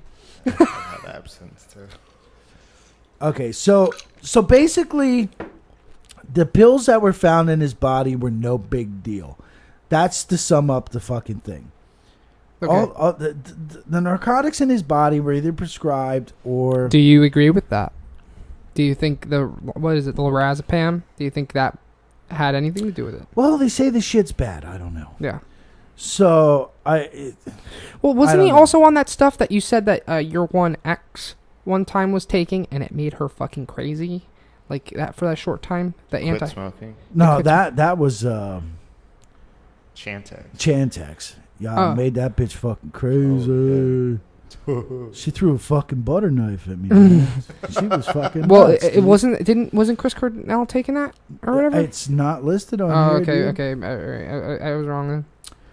And I thought somebody else who killed themselves at around the same time as Chris Cornell was taking Chantex. I thought somebody else did. I remember that being on the list, and you were telling me how that shit makes you fucking insane. Yeah, it makes you crazy. But one of the telltale factors is here, no pills were found in his stomach. No pills were found in his stomach, so that means he didn't take an abundance. So it might have been... We learned that from Marilyn Monroe. Our episode of Marilyn Monroe. So that means one of two things. That either means he was fucking murdered, or it means that or it means that because he wasn't taking his like anti-anxiety, he might have fucking killed himself. Yeah. So, yeah. Yeah. Okay, so that's that. But I got another thing here. It's the copy I gave you guys. I'm high tech now because I learned to fucking print from my phone. Bluetooth. So yeah. So Bluetooth style. when I do episodes, you guys are probably gonna get copies like this. That's It fine. just it helps out, man. Mm-hmm. That way you can see what I'm fucking looking at. Yeah. And you know, and then we put these in a box and I use it to start fires later on. But anyway. Hell yeah. So on July 7th, 2017, the Detroit Police Department released a full police report and photographs, which I sent you guys. Yeah. Thanks to TMZ. I can't believe they get shit like that and release it. I don't know if I agree with that or, you know. TMZ's always been kind of iffy. Yeah, I don't really like their reporting. Yeah, it's... I don't know. It just seems kind of weird. I know it's something we want to talk about. And it's nice that we're we got doing like a little investigation. And it's nice that we get the information, but it's also the same kind of journalism that I fucking think is shit. Like, it's the same it's journalism like that has utterly destroyed the It's information. like when I age. first looked at those pictures, I was like, dude, am I really looking at these? Should I be looking at these? But then I thought, well, I want to know. We're trying to, talk about it. So it's a double-edged sword. Yeah. Okay. Inside. See, this is the part I don't understand. And if you go on YouTube, you can actually hear the 911 call. You can hear all that shit. Dude, they contradict. Like, there's a lot of contradictions. Mm-hmm. Okay. And I have here part of the statement from his bodyguard. Martin Kirsten. Yeah. That was Cornell's bodyguard. Kirsten, an assigned affidavit, he said he was in the singer's hotel room at 11:30 p.m. to help with his computer. Yeah, I'm reading that which now. was not working at the time. Yeah. It also says that Cornell's wife, Vicky, talked to her husband at 11:35. Mm-hmm. And she was alarmed by what she heard. She phoned the bodyguard to ask him to check on her husband because he didn't sound like he was okay. Okay. Yeah. A call from Cornell's wife at 12:15 a.m. prompted his bodyguard to go to... well, Cornell, during the I think it's worth saying that during the phone call, Cornell kept telling his wife, I'm just tired. He didn't just say it once, he kept saying. Yeah, okay. So he must have sounded really suicide-y. Yeah. Okay, so now the bodyguard's on his way to Cornell's digs there. Check, see if he was all right. Kirsten told police that he was in his room watching TV when he received a phone call from Vicky. Mm-hmm. She sounded angry because Cornell was not responding to his phone. She told me to go to the room and check on Chris. I came to the room and was able to get in because of the interior latch. Like a latch lock? Yeah. Yeah. He was or wasn't able to get in? He wasn't. Okay. Because he had a key card. But there was a latch lock. But there was a latch lock. So he called the front desk at a hotel. And he asked for security to come open the door. They refused, saying it wasn't his room. But this guy told them he was my employer and I had a key. Yeah. Come help me out. Yeah. Kirsten told police that he went to Cornell's room at 12:15, but could not access the locked room. He then had a telephone conversation with Vicky Cornell. I told Vicky they wouldn't come open the door, and she told me to kick it open. And then he did. He said I did. Upon entry, he found the bedroom door locked. He called the hotel operator again and told her that they needed security to come open the door. Once again, they refused. Okay. And I told them that I'm going to damage the hotel room. They need to send security. Call 911. Call an ambulance. He said he kicked the door 6 to 7 times before it somehow popped open. I went inside, and the bathroom door was partially opened, and I could see his feet. Yeah. Kirsten told police in a signed statement. Kirsten said that Vicky was on the phone with him the whole time asking for updates. She told me that she called the front desk and they hung up on her. It was a female. Mm-hmm. She called back a couple minutes later. A male answered, saying that it was the first time he heard about this incident. Kirsten said in his statement that he loosened the band around Cornell's neck, then tried to resuscitate him by compressing his chest. Mm-hmm. Medical personnel arrived at 12:56 a.m. and tried to resuscitate Cornell, to no success. Cornell was pronounced dead at 1:30 a.m., an hour and 15 minutes after his bodyguard was first contacted by Cornell's wife. It is unknown how long it took the bodyguard to gain entry to the hotel room and find Cornell. Okay. Okay, according to police, there were no gaps. Investigators looked at the length of the phone call. Cornell's wife, the call's bodyguard, blah, blah, blah. So that's that. Timeline was accurate. So yeah, that's weird. What I don't like about this is that the hotel staff, I don't know if this was on purpose or not, but it seems like the hotel staff really... they dropped the ball. They kind of got Cornell killed. Yeah, they dropped the ball. Because if they just gave the motherfucker a key, he probably could have got Cornell before he killed himself. Wow. That's rough. That's real rough. But one of the things, I don't have a copy of the coroner's report. You can find the coroner's report online. The coroner's report said...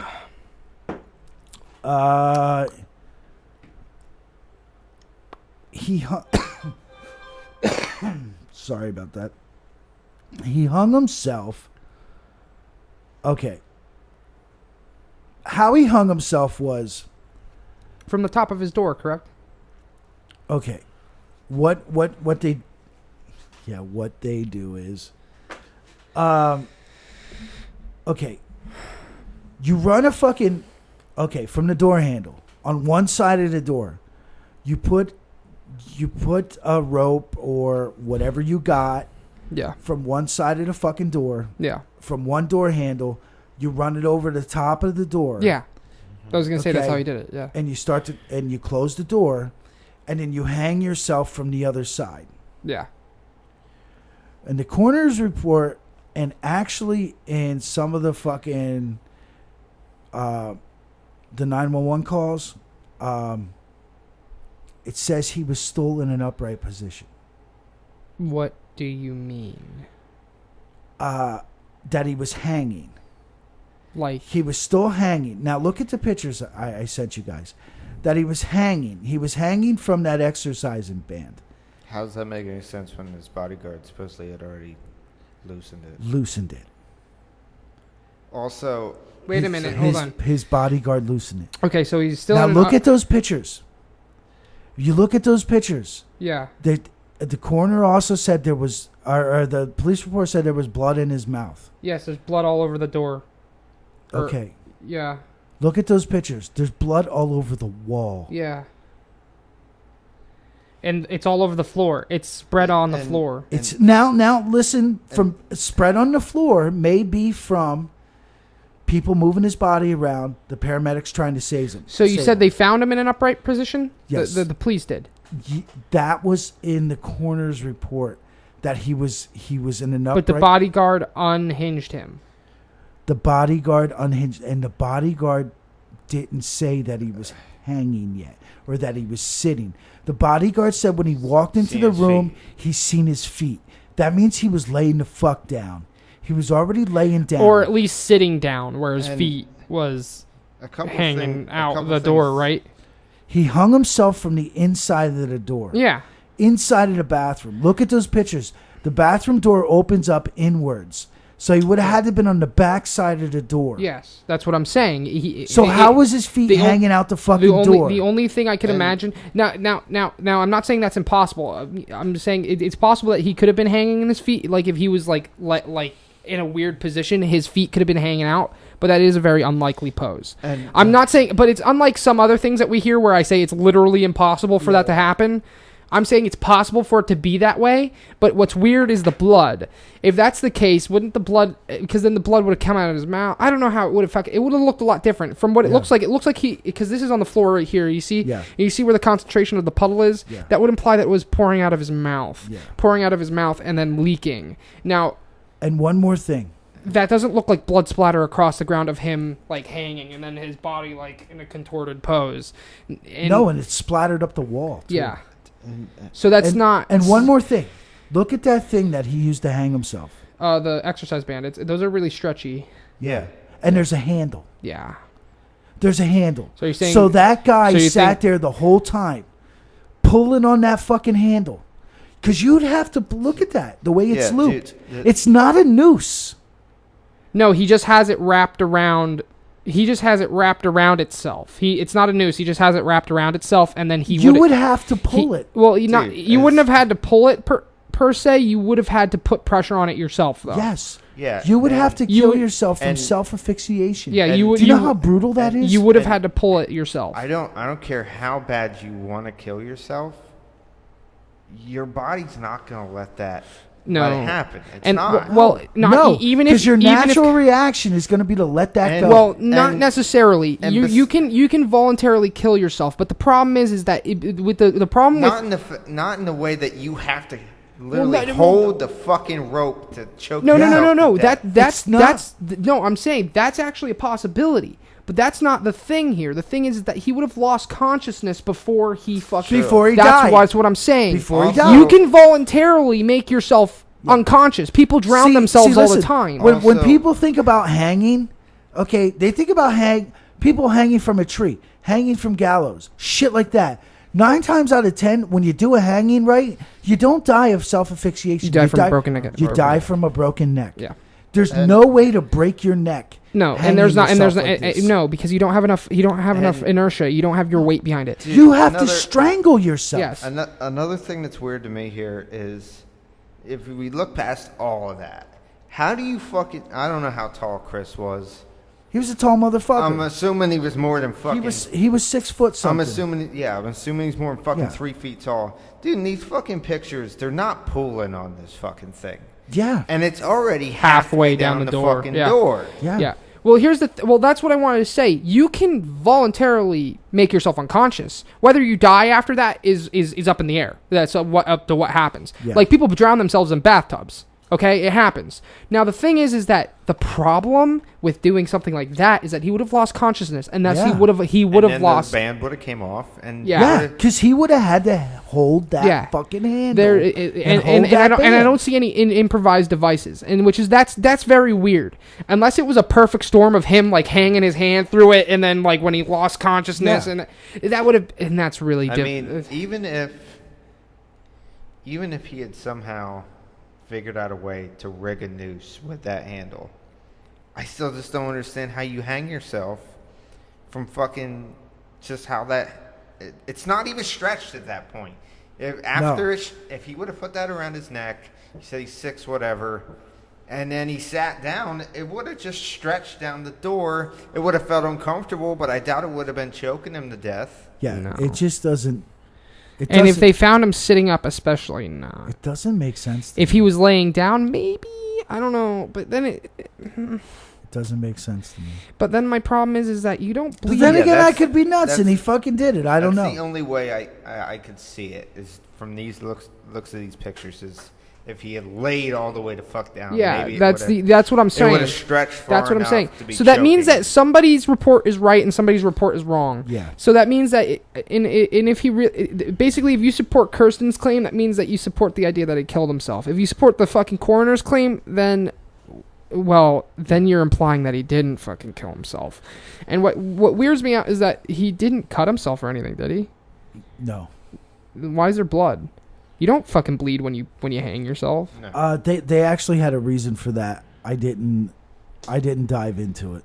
Okay. That's my fault. I should have. But that's a lot of blood. Because that's what I'm supposed to do. That's a decent amount of blood. But dude, that's a lot of fucking blood, dude. For somebody who hangs himself. That's a lot of fucking blood. Did he bang his head? And for people out there, I know it seems kind of morbid and whatever, but if you want to look into it, you're gonna have to look at these pictures. I mean, you devil's advocate. If he did it the way we're saying he would have had to, and then he passed out, then yeah, he could have smacked his head. Well, that's off what I'm the floor. saying. Like the only other thing I can think of is, but they said the blood was coming out of his mouth. Yeah. That's so. So what the fuck? Yeah, I don't see. I don't get it. Did he like accidentally bite his tongue? I don't know. But the thing is that I can again, you can easily fucking knock yourself unconscious. But if he was happened to be sitting up, he would have had to fall down. He would have had to fall down completely. Yeah. He would have had to fall down completely for it to be suicide. And dude, he would have had he would have had if he was sitting up like the coroner suggested, then that wouldn't have made sense. It would have only stretched a couple more, maybe like one more foot or so. Yeah, something like that. That wouldn't have worked out. So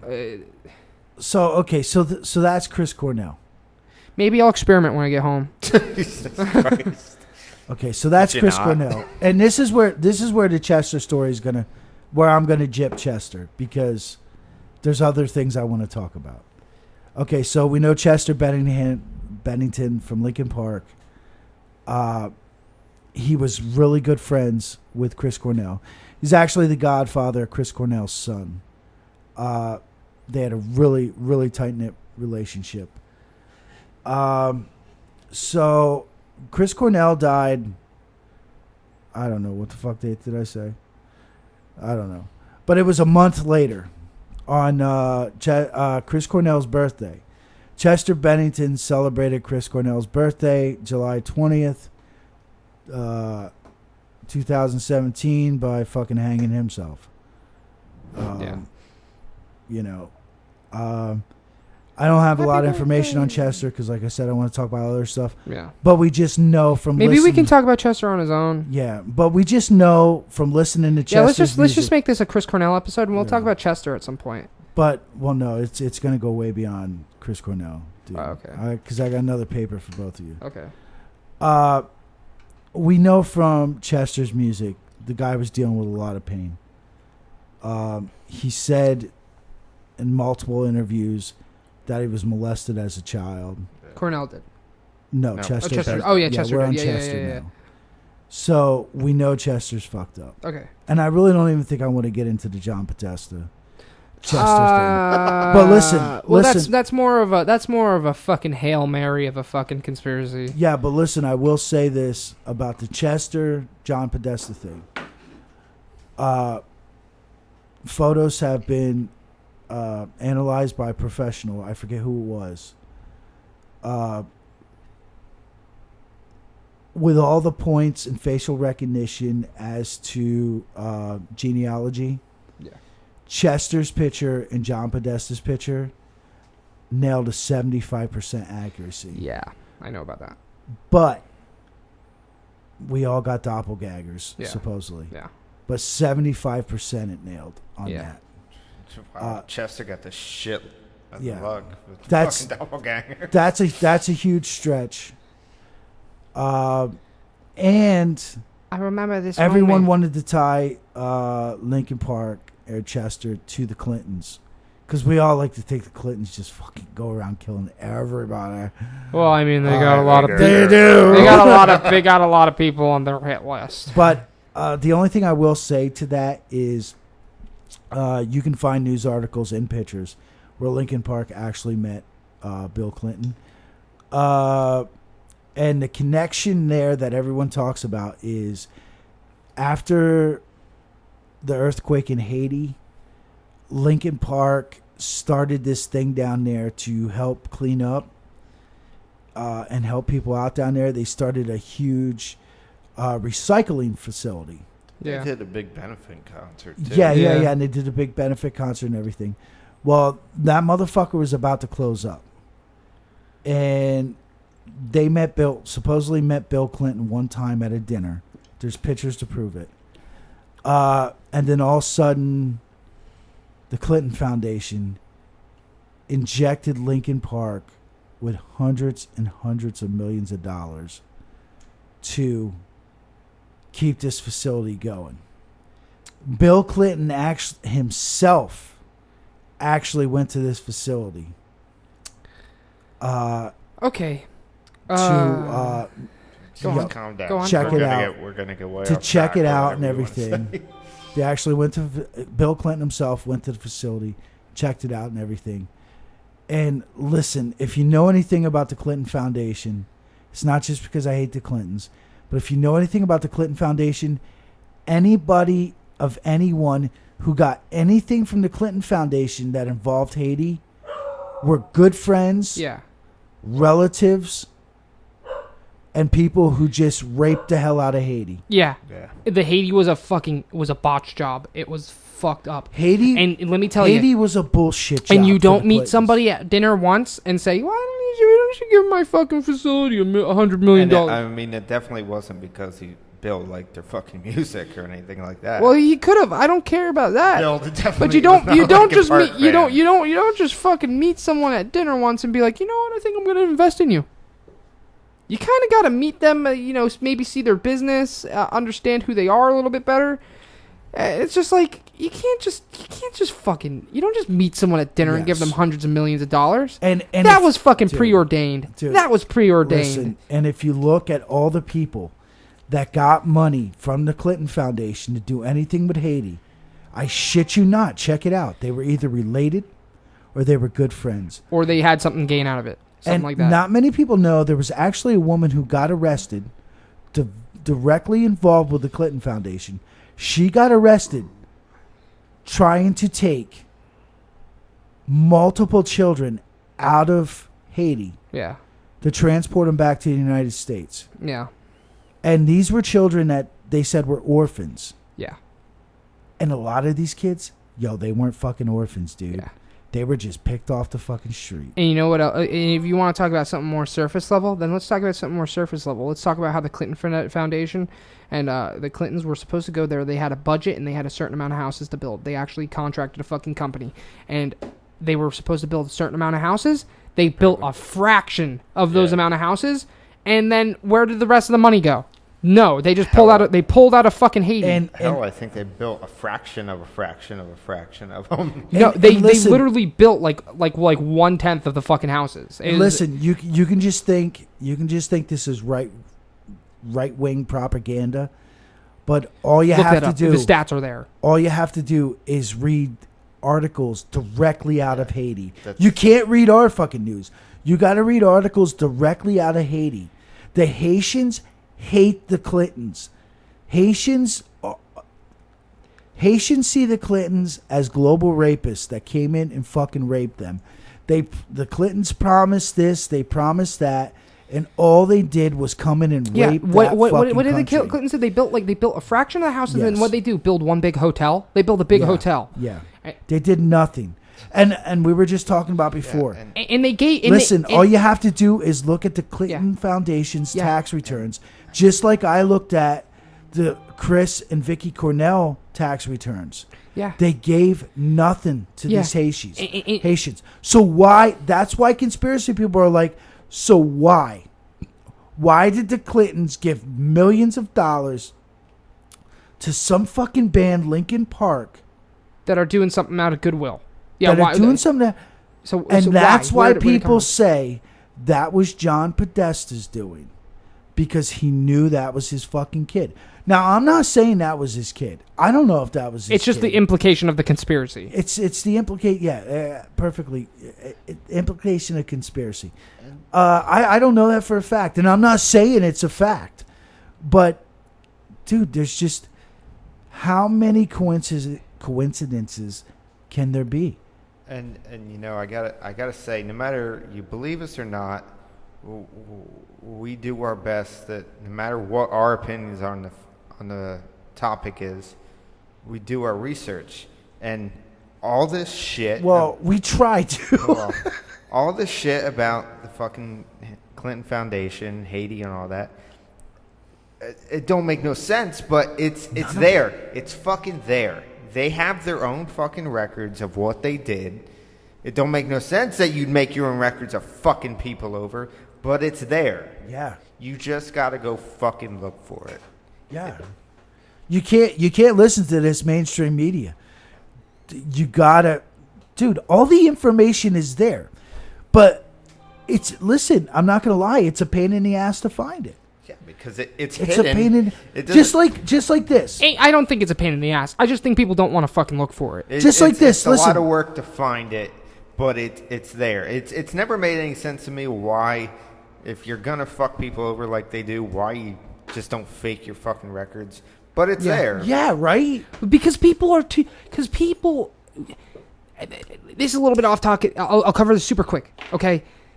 This just has to do with conspiracies in general. Conspiracies that have such a fucking stigma against them, you just implying that makes people not want to fucking look it up. Yeah, because you're right. they don't want to believe that that's true. You're right. And that's just but the fucking info is fucking there, you fools. It's there. That just goes like, and I hate to bring it up because a lot of people don't like to hear it because there's a stigma behind it because of mainstream media. Pizzagate. Okay. Yeah. Pizzagate, people, listen. Pizzagate was not like Chris Cuomo and that fucking jerkbag Jake Tapper said. It was not about Hillary Clinton trafficking children out of a fucking pizza parlor. No. That's not what it was about. It had to do. They said that's what it's about. It's about very suspicious activity coming out of a fucking pizzeria in fucking Washington. Exactly. And this guy who owned a fucking small time pizzeria had something to do with big time fucking politicians. And this in his restaurant until he renovated it had a bunch of weird fucking imagery in it, and they had like satanic bands there. It was a fucking kids pizza place. Breathe, Jimmy, breathe. Yeah. It was like a Chuck E. Cheese. It was like a private Chuck E. Cheese's. It's like if somebody were to make a Chuck E. Cheese's around here that wasn't a Chuck E. Cheese's. Like if I decided to make my own business, it was like a Chuck E. Cheese's. Okay, it's what it was. It was supposed to be like this fun family time fucking pizza place. But let's get this satanic band in here to talk about fucking and raping and stuff. Fucking. It's like, come on. And then they had a bunch of nude imagery of like kids in there until they renovated it, and because people were fucking calling them out on it. Dude, I'm sorry, Pizzagate's fucking weird. And you might call me fucking crazy. And I know there's some people out there who fucking call me crazy for believing it, but come on. Come the fuck on. When you look at the info, whether or not you fucking believe it or not, fine. I don't care. But it's just like, at least look at the info and then make your fucking judgment. There are a lot of people on Twitter out there who just fucking say, "No, it's not real. I didn't look anything up about it, but it's not real just because I said so." At least look into it, man. God. I forgot something here on Chris Cornell. I just want to say before we go any further. Okay.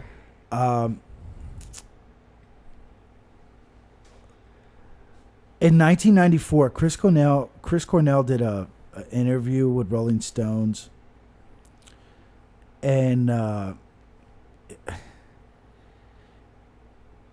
he was talking about this band Joy Division. I love Joy Division. Yeah, and which they later became New Order. Later on, so it went Joy Division, then New Order. Chris Cornell talked about them quite a bit. I didn't know that about Joy Division. Yeah, Chris Cornell talked about them quite a bit. I find that funny because you always tell me to listen to New Order. Yeah. Okay, go on. Sorry. Yeah. Well, anyway, one of the founding members of Joy Division, this fellow by the name of Ian Curtis, he actually took his own life as well. Weird. May 18th, 1980, which was exactly 37 years before Chris Cornell. Yeah. So it's just one of those weird things. Weird coincidence. Yeah, that I wanted to say, and yeah, I don't know why I wanted to say it, but I fucking said it. No, yeah. Okay, back to Chester. So yeah, Chester banged himself there. We're not going to get that sounded a lot different than you probably wanted. Yeah. So I'm sorry, Chester. I'm sorry, Chester fans. We'll have to do an episode, on Chester. We'll start it out like we started out Chris Cornell. But like I said, there's other things, and I just want to talk about. And but I want to say one thing.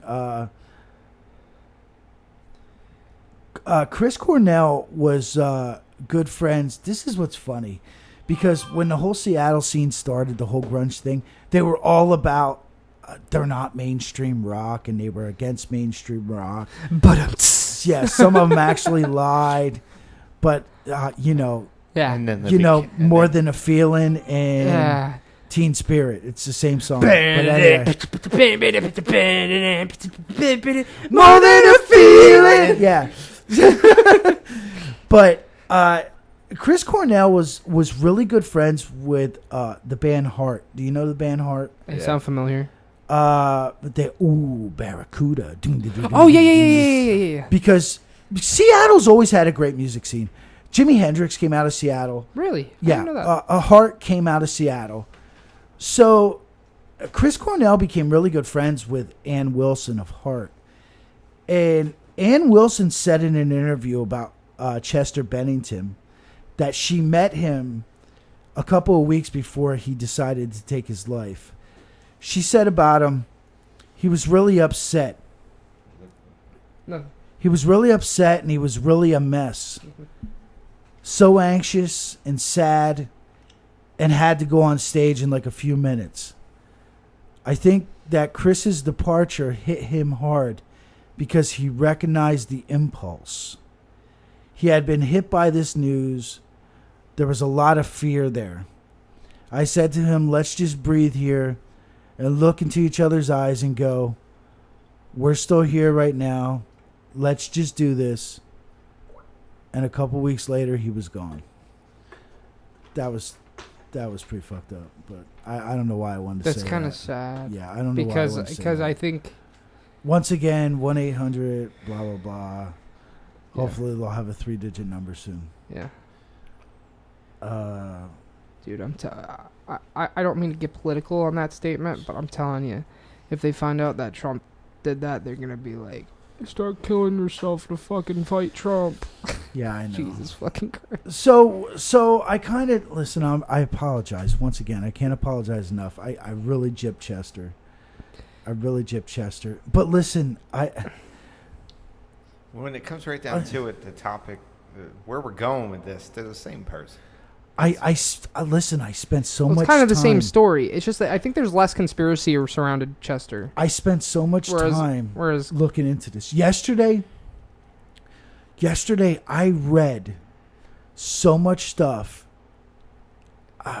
Dude, I was late to fucking work last night, man. kinda. I mean, Jake, like you arrived No, at... listen, Jake had to come down and get me, man. Oh. Like fucking, I usually get up at little after 10, yeah. get my shower and everything. Yeah. Jake came down twice. He came down at 10:30. He's like, Dad, you got to get the fuck up, man. And then all of a sudden he came down at 10:45. Dad, you got to get up. It's 10:45. Yeah, I noticed that you were late because I'm usually late. Yeah, Because I'm usually late, and I was there. And you know well, your why? car was behind mine. I noticed it was your car, and I was like, "Wow, Dude, I'm either listen, incredibly early or you're really late." I was nonstop reading, man. Yeah. And one of the things I did was, because of some other stuff I read, I came up with this. Here, take your copy. Sure. Take your copy. And I can tell you who everyone on there is. Okay. Basically, guys, I just gave them a list. These are all deaths by hanging of celebrities. By self-asphyxiation. Yes. Yeah. And there's a list of recent ones, which I have 19 of them written down. Yeah. And then there's a list of the past ones, which I have. I don't see Carradine on here. 6, 7.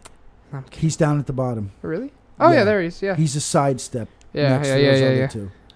And there's one other person I didn't put on there because he didn't hang himself, and that's Heath Ledger. But I believe Yeah. I believe Heath Ledger fits into these people right here. Well, because his story is very similar. Yes. And you know, that's what this all boils down to, is that all these deaths, very, very similar. But I'll read off the list here. Let's talk about the past ones first. Phil Oakes. Is it Oakes? Pronounced Oakes? Yeah, Phil Oakes. Phil Oakes was a folk singer in the 60s and 70s who has an extensive... He has over 500 documents on him in the FBI files that were declassified because he was deemed as a threat. What? Why? Because he was his songs were politically motivated. Oh. When was he active? The 60s and Okay, the yeah, that 70s. makes sense. Okay. Ian Curtis? Ian Curtis, that's the gentleman from Joy Division. Yes. Tom Evans? Tom Evans is from a band, and all these people hung themselves. Yes. And most of them, Well, in improvised ways, not just straight up hangings. most of them, improvised listen, hangings. most of them were in the same manner. Yes. You said Tom Evans? Yes. He's from the band. He was from the band Badfinger. Badfinger. Oh yeah, I've heard of them. Yeah. I always want to listen to them. Oh, that's a side note. But Richard Manuel. That was a gentleman from the band. The Band. The Band was a big band back in the day. And that's what Some they were may called. say that they were the first ever That's band. The Band. They were the He band. really wanted to fuck with people. Michael Hutchins. Michael Hutchins. He was from the band In Excess, which they were really big in the 80s. I've actually never heard of Yeah. him. He's another one they said that died of self-asphyxiation. Now, again, let me clarify. These are all improvised hangings, right? Yes. They aren't just regular hangings. No. Improvised hangings. Improvised. Okay. William Stewart Adamson. William Stewart Adamson. He is probably one of my favorite 80s artists. Really? What was he in? He was in a band called Big Country.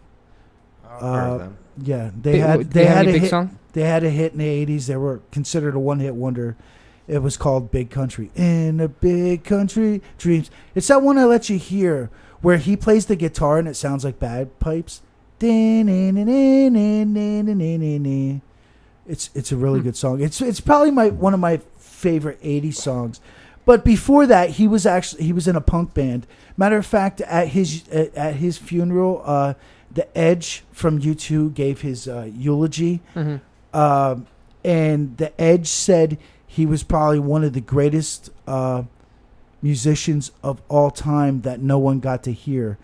Matter of fact, remember the Super Bowl when U2 and Green Day hooked up? Yeah. And when the Saints Come Marching? Yeah. That song, that was from his punk band. Oh. Yeah. And Paul Hester. Paul Hester was actually from the 80s band Crowded House. I've never heard of him. Yeah, they had a couple hits. I don't think they were a one-hit wonder. I think they had like 2 hits, maybe 3 hits. Mm-hmm. Well, those are all the past ones. Now we're going to talk about recent. This is in recent years, and we're going to start from the top here. Chris Cornell. We just talked about. We know who that is. Chester Bennington. I don't know who that is. Yeah. Anthony Bourdain. We did an episode kind of about him. Yeah, we talked about him for 30 little seconds. bit. We talked about him for 30 seconds. Listen, Anthony Bourdain, he deserves his own episode because there's just so much behind him. Even Alex Jones had said something. There's a lot of shit that Anthony Bourdain said that he tweeted Right before he died, too. Yeah, and there's a lot of things about Anthony Bourdain people don't realize. Like his mother, for instance, was an editor for, I believe it was the New York Times. I could be wrong. Yeah. It's one of those big papers. She was an editor, and we all know from Operation Mockingbird, boof. Sometimes you're involved with the government.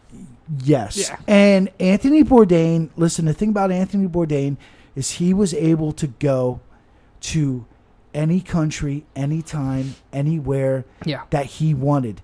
And as we know from Operation Mockingbird, that's a good thing. Yeah. That's a good thing. Yeah. But Anthony Bourdain died in the same way. He basically died in the same way as Chris Cornell, Chester Bennington. Improvised hanging. Yes. Again, let me iterate: improvised hanging, not regular hanging. Not like they hung themselves, broke their neck, or hung themselves hanging and fucking suffocated. Yep. It was an improvised hanging, which is always weird. Maybe this list even gives some perspective on that. Maybe there's something we don't understand about improvised hanging in terms of the forensics behind it. Maybe there's something. Maybe there's a reason why these people die so easily or in such weird ways. Because maybe this whole. I like this episode. I'm feeling good right now. Yeah. And you know, I think, but I, because there's so many improvised hangings. And Tell you what, I'm feeling better than fucking Chester Bennington. Ooh, 1-800. Kate Spade. No, it's actually Kate Spade. Oh, Kate why did Spade. you put a K here? It's just my writing, dude. I'm sorry, I'm sloppy. Yeah. Dude, this. Yeah, It totally looks like K, dude. Yeah, I see it, bro. I see it. Dude, look. I got the same copy in front of me. Okay. Okay. I can't believe I remember all this shit, too. Yeah. I'm pretty excited about that. Well, when Okay. when you're passionate about something, you remember everything about it. Okay, so Kate Spade, Yeah. she's an interesting bloke. Well, I said bloke. She's one of She was- only one, two. 3. So what? Three Okay. three people on this list? 2 or 3? What? She's only one of 2 or 3 females on this list. Yeah. Okay, I yeah. don't know about a couple of these names. Yeah. I don't Well, know like, what they yeah. were. well, like one. I see 2. Kate. There's a couple Koreans on there. Kate and August. August- But Oh my Jung. God, you don't know who August Okay, is? okay, wait, hold on. Don't get ahead. Let's go to Kate Spade. Okay, go ahead. Okay, so Kate fucking Spade. Kate Spade's a good one. Kate Spade is actually the brother-in-law or sister-in-law of David Spade. Oh. Okay. All right. She was a fashion designer, wasn't she? Absolutely Yeah. right. She was a fashion designer. No shit. She died the same fucking way as the 3 you just mentioned. The only thing is she had a red scarf tied around her fucking neck. Yeah. Okay. And funny thing about her is her husband, Andy Spade, which would be David Spade's brother. Yes. After she died, he kind of didn't, for a couple days, he was a recluse. He stayed locked up in his house. But when he came out of his house, he was wearing like a mouse mask with a red scarf around his neck and red shoes. Yeah. I don't like that. Yeah. I really don't like that. Yeah. That's kind of fishy. Yeah. That's kind of not good. Yeah. Yeah. I don't like the mouse mask part because I'm imagining it now, and that's kind of creepy and gross. Some people say that Andy Spade broke the rules and his wife paid for it. Wow.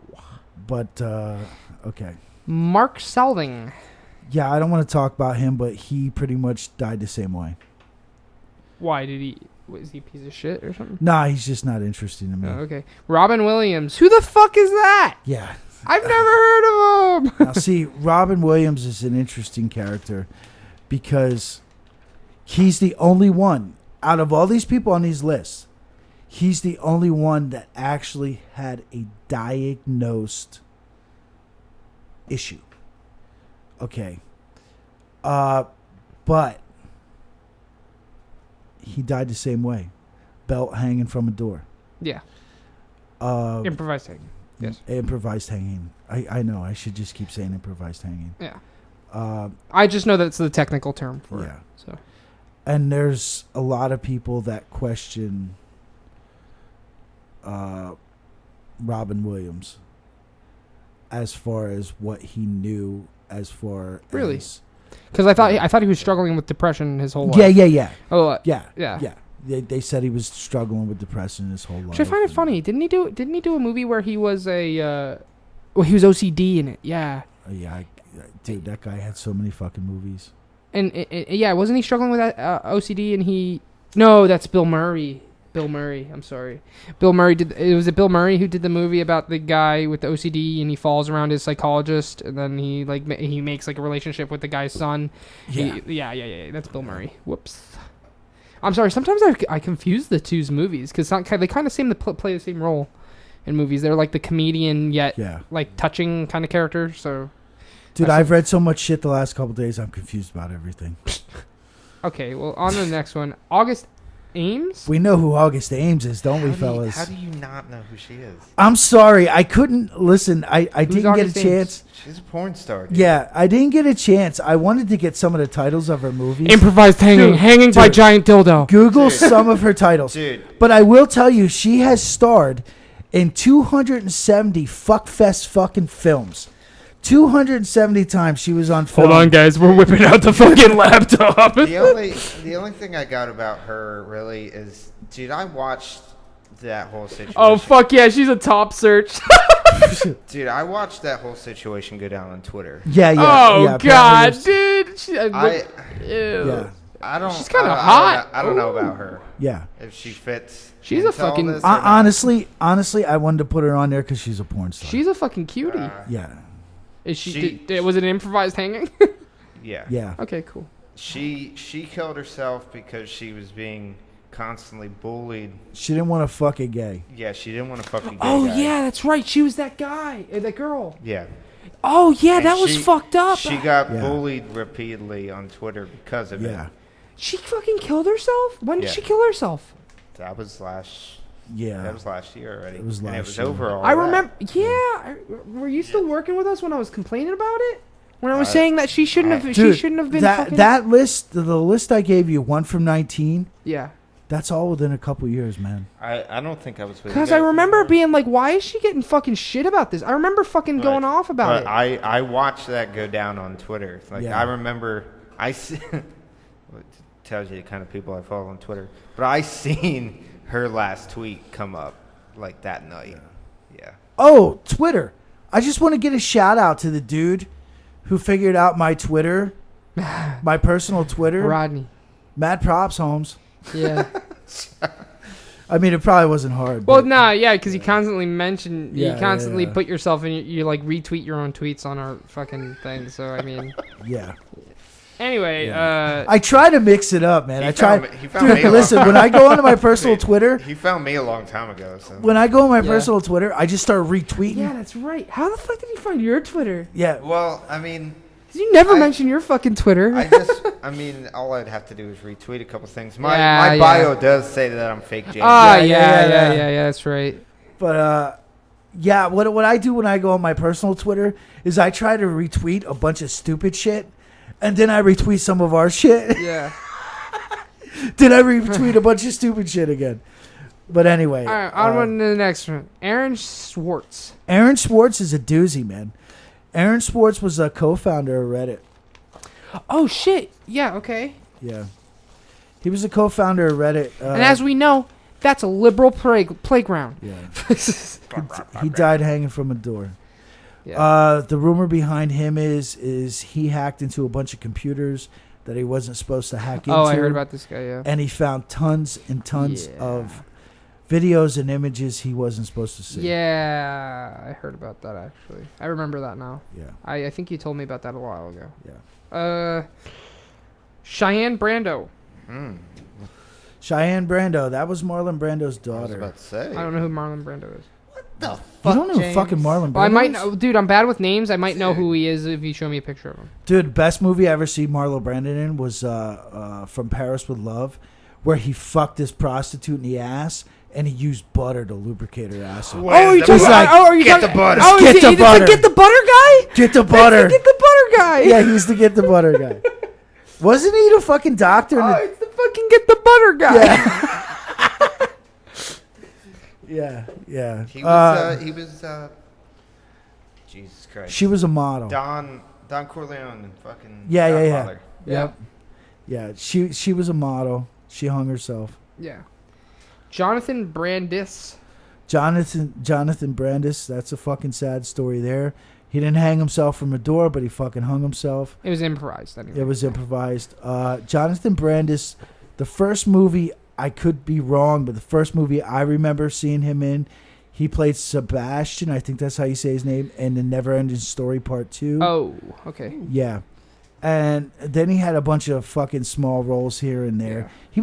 He was actually in a bunch of fucking movies. That movie does not hold up, by the way. Just like No, yeah, I know. Yeah. The first Neverending Story was great. I loved it. But anyway, I don't know why. Just the other day, I seen a clip of the dragon. Whatever the Yeah, fuck like name was. honestly, honestly, and- blacked raw. Beautiful hot wife loves to rim black bulls in hotels. But anyway, Brandis there, one of his more famous roles was in the original It movie. He played Stuttering Bill. Oh, okay. Yeah. Yeah, and he dated some hot chick too. I can't remember who it was. I forget. Anyway. Alexander McQueen, the same guy who played Lightning McQueen in Cars. No, I'm kidding. Alexander McQueen, he was Alexander McQueen. Alexander McQueen was a British fashion designer. Mm-hmm. A lot of fucking people in the fashion world take this route. You know, and the fashion world, it's the fashion world. But yeah, he was a British designer in the fashion world, and he hung himself from a fucking door. Mm-hmm. Doll? Is this Doll Kim or Paul Kim? Doll. Is it Doll Kim? Okay. Doll Kim. If you Google her. This fucking woman was gorgeous. She was a South Korean. South Korean girls are pretty yeah. good looking. Yeah. Except for that picture somebody took of her, I guess without makeup, and she looks like a fucking troll. But anyway, she was. What is that in her mouth? My dick. She was a South Korean model. Yeah, she looks pretty good for the most part, but there's this one picture of her, I guess, without makeup. She must have been unprepared or something because she looks like shit. She was a South Korean model. She moved to Paris, France. She lived in France. And yeah, she's pretty good looking. One of the guys that contracted her out a lot for fashion shows was... She looks good there. I like that. It's very natural. Was Alexander McQueen. Oh, okay, so they had to do with each other. Yeah. She killed herself after or before he did? If you recall. Do you recall? She killed herself before. So were they friends or something? Or just involved with each other? That I couldn't find. I couldn't Okay. find if there was any relation. Yeah, she's a cutie. Yeah. Huh. Okay. It's a shame. She probably could have been my girlfriend. No. Terrence Donovan. Terrence Donovan, and you probably know his child. Terrence Donovan was a British film director, and he was also like a photographer, a photographer. He was known for a lot of like high profile photos. His son of a bitch, and I can't remember the first name. I try to remember everything. Sorry, people. His son is the co-creator of this thing called Rockstar Games. Oh, shit. Yeah. Yeah. Where are we at? I don't know how to pronounce this one. Yeah, good luck. Ines Zorrequita? Terry Donovan. Oh, so he's named after his dad? Is that what it is, Terry Donovan? Yeah. Yeah. He's Rockstar Games. Ines Zorrequita. Time for work.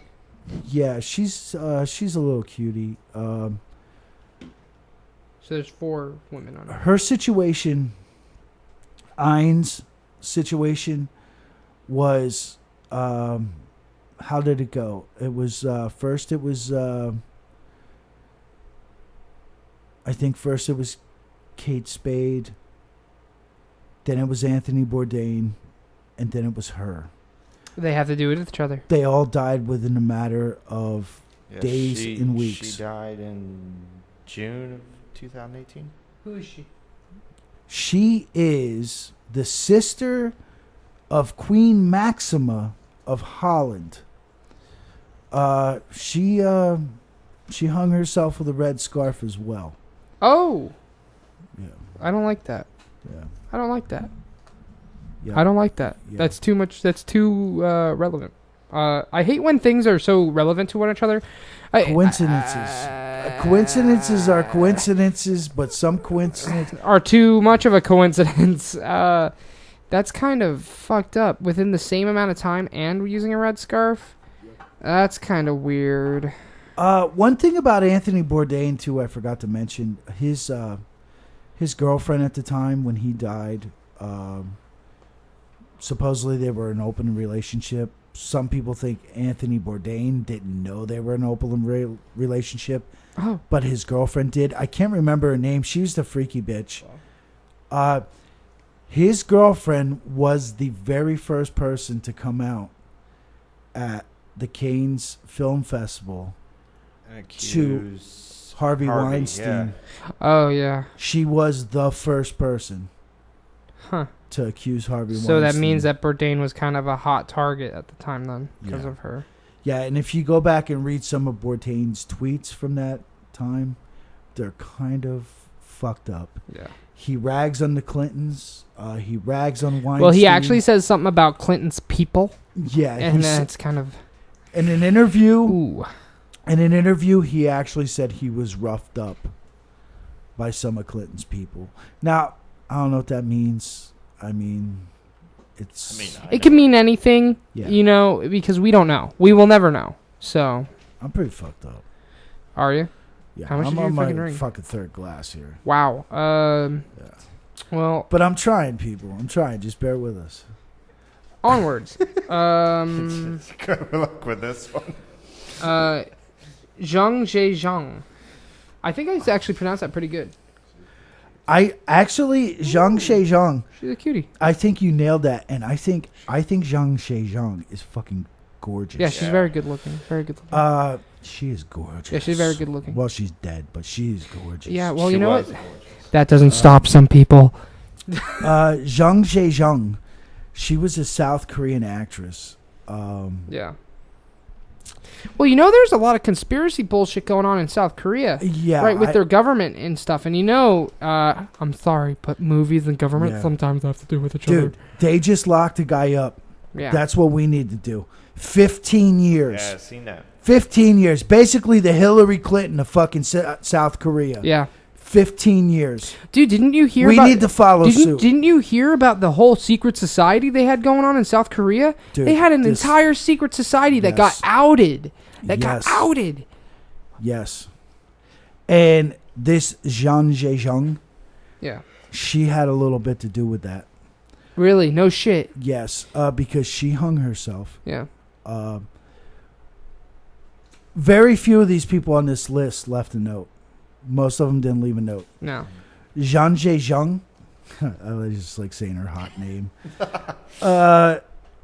This bitch left a note, and in that note, she it was a couple pages long actually, and in that note, she said she couldn't go on anymore because of the ritual beatings she got.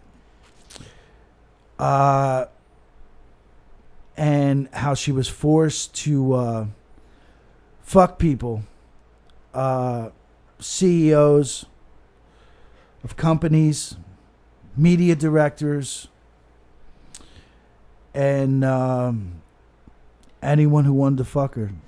That sounds Whoever pretty, wanted to pay. That sounds pretty familiar to something Hollywood nowadays. Yeah. Something like that. And Harvey Weinstein. she, in her suicide note, she named only 31 people because they were the highest ranking people. Yeah. She Only. felt.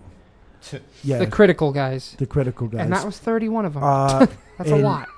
And you don't get to know them Yeah. because the South Korean government won't let you know them. Yeah. But yeah, so that's that. Are we near the end here? Yeah, I got 2 more left. Or, well, technically 4 more left. Ja-geon. Ja-geon. Shai Khan, probably. Ja-geon. I'm sorry, your A looks like a U. I'm sorry. No, I'm kidding. Ja-geon. She was a Bollywood actress. Yeah. Okay, I can totally see that. I am now. super Now Paris. that you said Yes. that, She's okay. hot though. Yes, Yeah, she's is. pretty good. She's fucking gorgeous. I'm sorry dude. to say this, but Indian women can be very good looking. That woman's fucking beautiful. Yeah. She hung herself. She hung herself from a ceiling fan. Yeah. She was a Bollywood actress. For people who don't know what Bollywood is, that's like the Indian version of Hollywood, they make of funny Hollywood. movies. They Yeah. make funny, like they Yeah. try to make them serious, but they're Yeah. pretty funny. And If it's a you big start- industry. If you start watching videos on Facebook and you scroll down far enough, you're gonna find a clip. Oh of yeah, one yeah, of yeah, them. yeah. Yeah. And it's a big industry. They make a lot of money. Yeah. And she hung herself because she was whored out too. Yeah. Well, next one is Mio Uehara. This is Japanese, ain't it? Yes, she is. That's how much of a fucking weeaboo I am that I can fucking know that just by hearing the name. Yeah, she was a. She was a. Oh, this is terrible. I wrote down she's a Jap model. That's terrible. Why is that terrible? Because you can't say Jap. Jap is just short for Japanese. Holy shit! Speaking of fucking Jap, dude. You've only said it like 4 times. Oh my Like, god. Jap. Speaking of fucking Jap, dude. Remember this morning when we left the fucking airplane factory? Yeah. Because my kid works at the airplane factory once in a while with us. Yeah. We left the fucking airplane factory. Remember we talked about the World War II thing? Well, how it would be really cool to get a World War II fucking veteran. And there's that guy that goes to the airplane factory every fucking morning. Mm-hmm. Dude, me and Jake fucking got behind a guy when we left the airplane factory. Dude, he had a bumper sticker on the fucking back of his car that said he is a fucking nuclear fucking veteran from World War II. And it left the thing. I forget the initials or whatever. Me and Jake looked it up as soon as we got to the airplane factory across the street. Yeah. Because we were looking at other airplanes. Me and Jake looked up. We were hoping he was going to that airplane factory. Yeah. Because we wanted to talk to him. Yeah. Because we looked up his bumper sticker. Mm-hmm. Dude, he was part of the fucking guys during the nuclear testing and shit. The ones that were on the ships where they were all huddled. Yes. On the ship. Yes. And they were supposed to look away from the flash. Absolutely. And that guy comes into the airplane factory quite a bit. That's sad. He comes in quite a bit. I'm going to get that motherfucker. And I'm going to ask him. I want to fucking know. I hope he's, I hope, At least talk about it so we can write it down. I want to ask him. No, this is what I want to ask him. All I want to do is say, I was behind you. What's that bumper sticker mean? That's all I want to know. That's all I want to know. And if he's like most of these guys, because these guys are dying. Now we're way off topic. These guys from World War II, man, they're dying every day. Every day they're dying, and we're losing their stories every day. And the other side wants to get rid of history. I want to fucking preserve history. I want to know if this guy wants to talk, and I want to hear his fucking story. And just think, we got a fourth space at the table here. Dude, we'll bring him fucking here. I'll bring him here, man. I'll fucking bring him here. I'll put Darth Vader on the fucking other side, and he can sit right over here. He can have my mic. For everyone who doesn't know, we only have 3 mics. I want to know. Because we're not at the high tech. Well, you can have mine. I don't need to talk. Dude, to meet a World War II veteran is far few and in between anymore. Speaking of history, as Snake would have said in Metal Gear Solid 2, history. Yeah. Get it to David Hayter. History is... fuck it. You're doing a great fucking Snake impersonation. Fuck. Snake. Right in. Squeeze my hog right in. Anyway, back to Jake, because James has lost his fucking mind. I can't fucking do a Snake accent when I'm buzzed. History is the only thing we can pass on. Oh, that reminds me.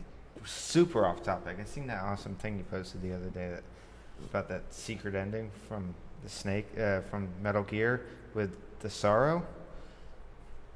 Oh, that was a fake. Yeah, the fake thing. I know. Yeah. But anyway, back to Jake. Yeah. Okay, before we go, and I just want you to go to these last 2.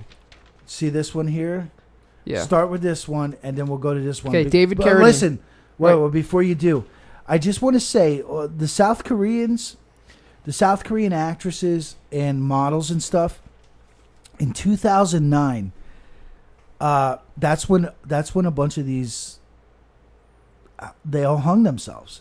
Okay, in 2009 alone, there was over a dozen just from South Korea That all hung themselves. 2009, over a dozen. And what happens is, that's why, see, this list I gave you, it may not be a conspiracy. It just may be how it works.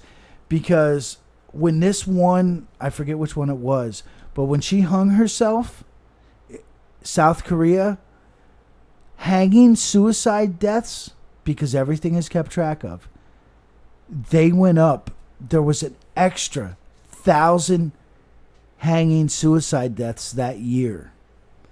So when famous people like this off themselves or kill themselves, there's always that possibility of basically a copycat suicide.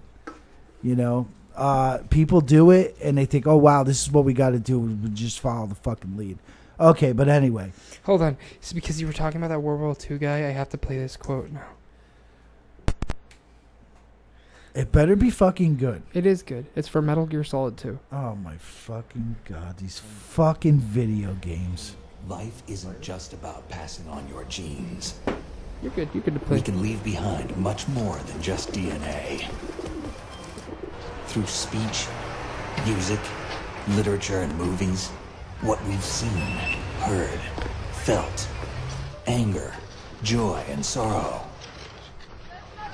This is actually a really These good are the speech things I for a will video pass game. on. That's what I live for. It's actually a legitimately good speech. We need to pass the torch. And let our children read our messy and sad history by its light. We have all the magic of the digital age to do that with.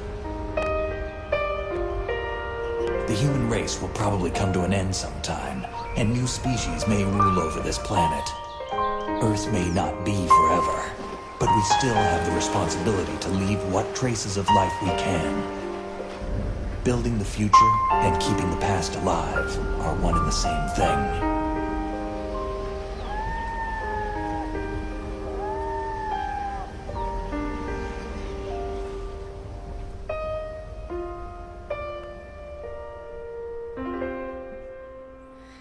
You may now cry.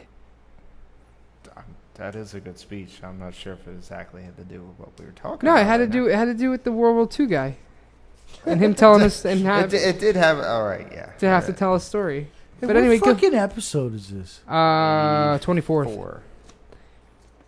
4. So David Carradine. Did we already talk about him? David Carradine is It's Kill Bill. Classic. yeah, he's classic. Classic What'd improvisation. you say? Kill Carradine. No, I said. You could say that Kill Bill. he's kind of like the pioneer of improvised techniques. You know, everybody knows him from Kill Bill. They say he died beaten off in a fucking bath or a closet, Yeah. hanging himself. Yeah, you know how sad it is if there was no conspiracy behind that and he was just trying to get a thrill and he just accidentally fucked up. Well, actually, his wife had said Sometimes he like being choked. he was into that. Sometimes And he there are asked me the to fucking rumors. choke him. There are the rumors he liked those what are they, shems or I'm sorry, what? traps or whatever. What the fuck? Traps? Are you talking about? Because he was over there in Asia. Transvestites? Are you you're talking about traps? You're talking about girls that Girls with dongs. guys that look like girls. Girls with dongs. Yeah. Apparently, That's a guy. apparently he might have been into them. Yeah. But I don't know. See now, So he liked being choked while he was getting fucked in Yes. the ass, huh? yes. Yikes. And but anyway, I know Randy Quaid is a crazy motherfucker. The guy is batshit Just crazy. in case anybody doesn't know, just go check out his Twitter. Well, listen. You'll figure it out real quick. Listen, what he said, I know he's a crazy batshit motherfucker, but what he said about Star Whackers. Now it's not exactly what you think it is. Listen, It's not just some Asian prostitute that heads out to your hotel room. what he said about what he said about Star Whackers. Yeah. If you really listen to what he said, he makes perfect sense because these guys, just like all the fucking people I love from the music world, they get to a point where they're just going with the flow and their life pretty much means nothing but the people above them and around them, they're the one it means the most to. And a lot of these people, they learned with Elvis, a lot of these people are worth more fucking dead. God damn it. And the people that are going to Never make mind. money off of these people when they're dead are not the families. It's either The companies. that the already record owned them. company, the movie company, foundations, whatever. Whoever owned them. Yeah, whoever owned them, because honestly, they're all owned by someone, and that's who's going to make the money. So I know Randy Quaid is a crazy motherfucker, but he's kind of right. He's definitely right about Heath Ledger, which is like a weird one Yeah. for sure. Because that Yeah. story, if you guys, even if you don't That's want its own episode. He Hey. said, according to Randy Quaid, David Carradine was fucking killed too. So. I think he was just looking for a thrill. But I hate to throw it out there, but do you think he at least got the finish before he was done? Well, I mean, they say that you bust. I hope so. They say you bust your pants when you die. See, no one will ever know because the government there has everything fucking sealed up. And about busting your pants when you die? No. They fucked the crime scene all up. The crime scene was a fucking mess. There was like really no investigation done whatsoever.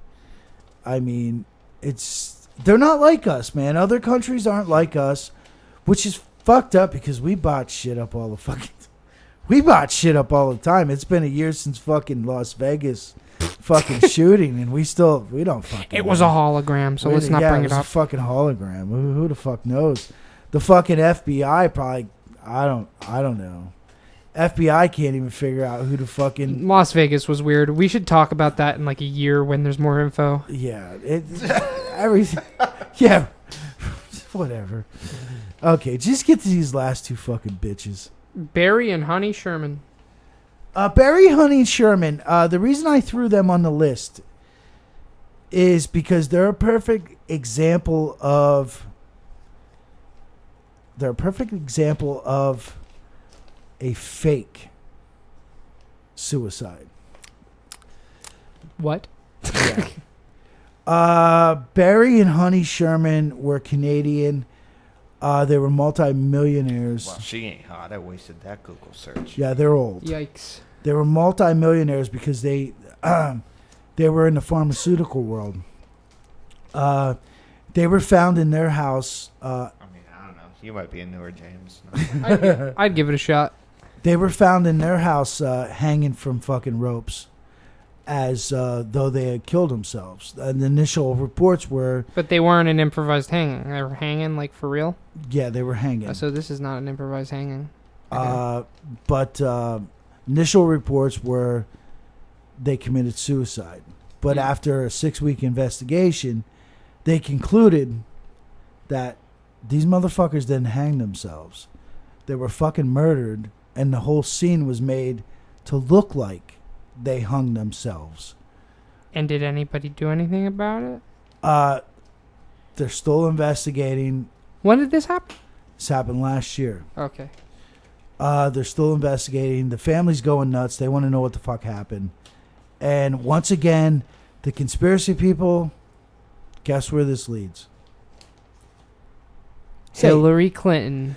It leads back to the Clinton Foundation. Oh, God, I was joking. I was fucking joking, dude. It leads back to the Clinton Foundation because they had multi-million-dollar ties to Haiti through the Clinton Foundation.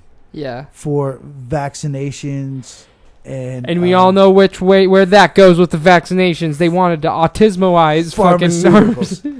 And people speculate that through their dealings with Haiti, they found out that the Clinton Foundation was fucking people over, and then poof, someone had them offed. So. Well. So. It's everybody. So, now listen. I don't know if this is... Listen. When we talked about Antarctica, I know, I just went to Antarctica, right?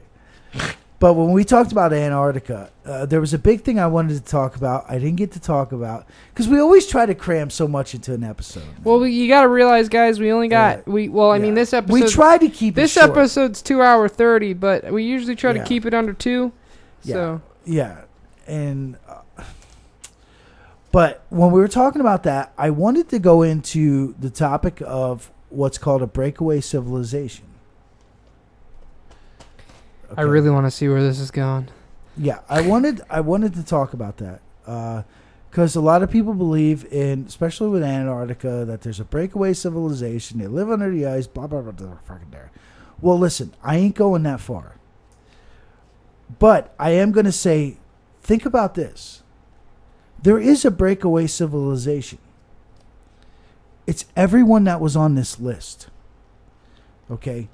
The breakaway civilization is everyone that's on this list. It's everyone that's in Hollywood. You're talking about elite entertainment and political field. You're talking about just elite. Yes. It's not Listen. it's not a civilization in Listen. terms of land. You're talking about a civilization within our civilization. Exactly. Yeah. These people have money. Yeah. They have the money. They have technology. They have protection. They have everything we don't possess. Yeah.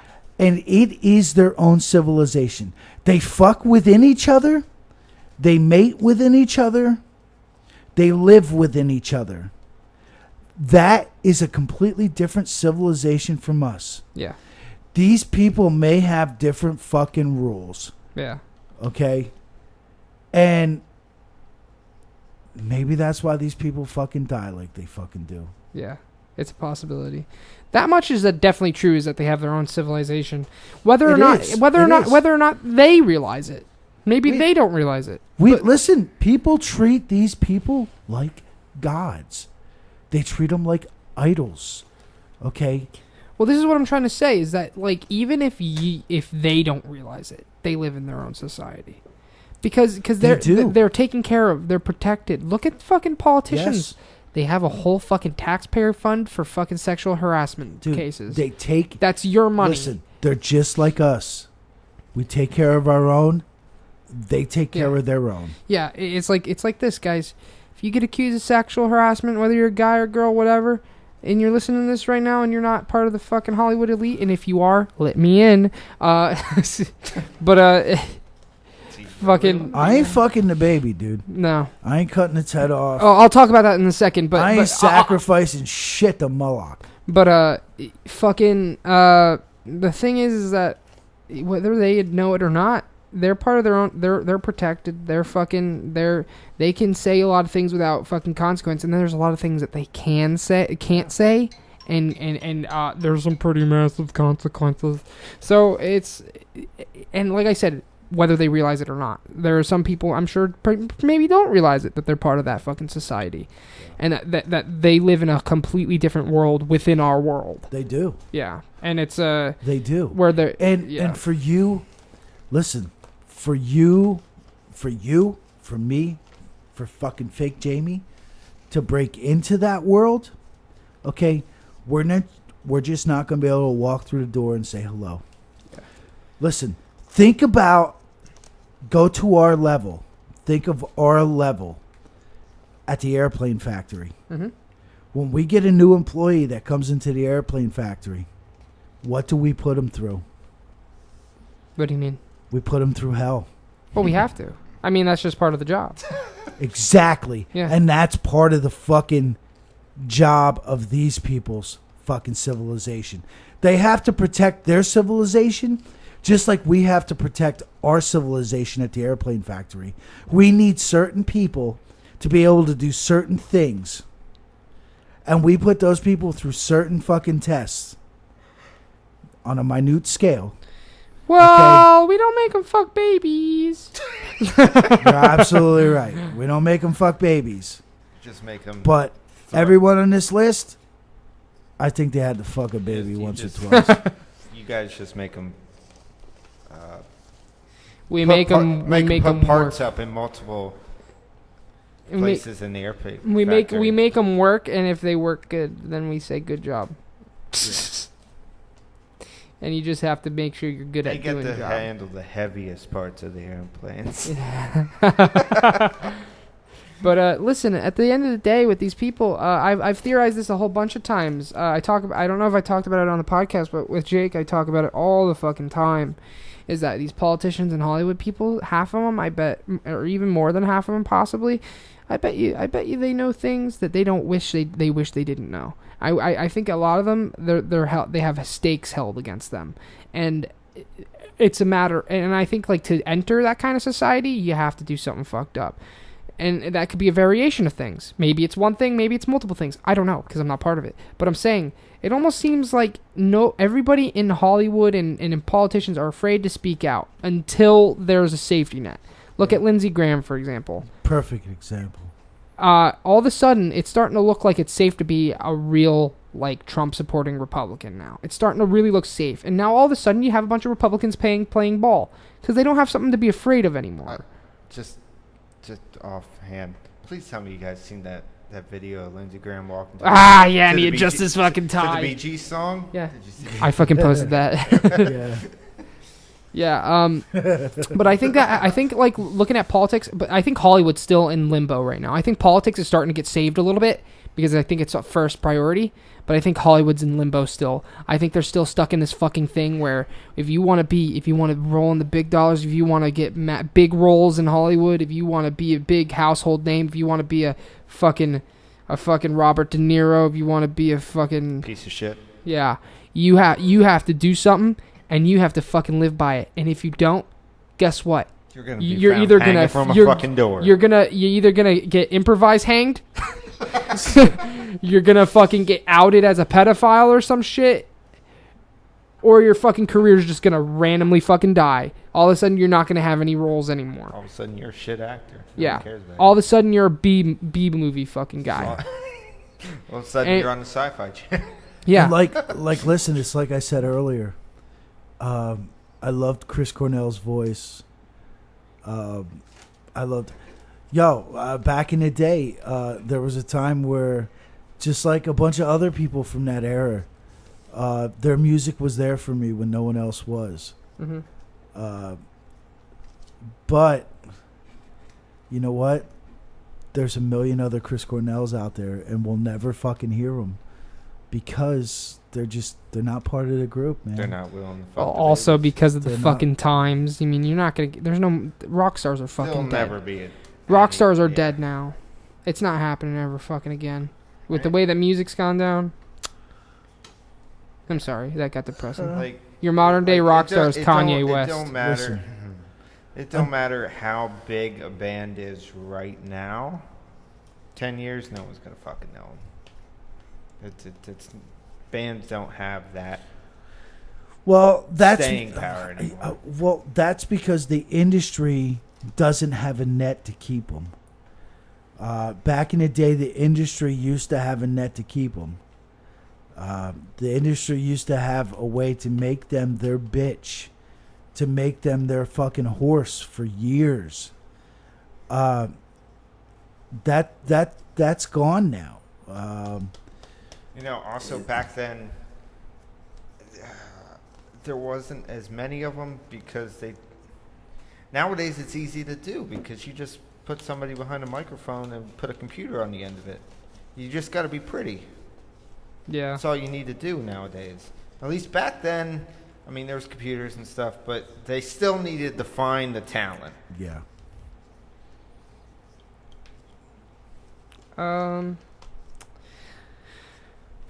fucking. So basically, I'm fucked up, dude. So basically, I'm Monkey.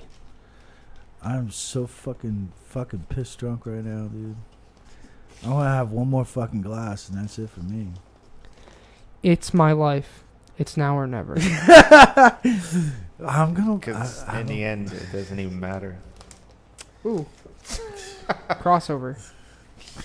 But yeah. I didn't even take any pictures, man. I'm gonna take a picture of me all fucked up and put it on Twitter. Well, dude, I don't listen. I don't even know if I talked about everything I want to talk about. All I know is. How do I flip my phone? All I know is that. I can't even take that picture. All I know is that fucking like. I should have. Can I talk about Kanye real quick in relevance to having to follow the rules? Look at Kanye. You know everybody in Hollywood's attacking Kanye right now, right? You know that he's getting shit on by like celebrities, Snoop Dogg and Lana Del Rey and fucking like everybody's like coming after him.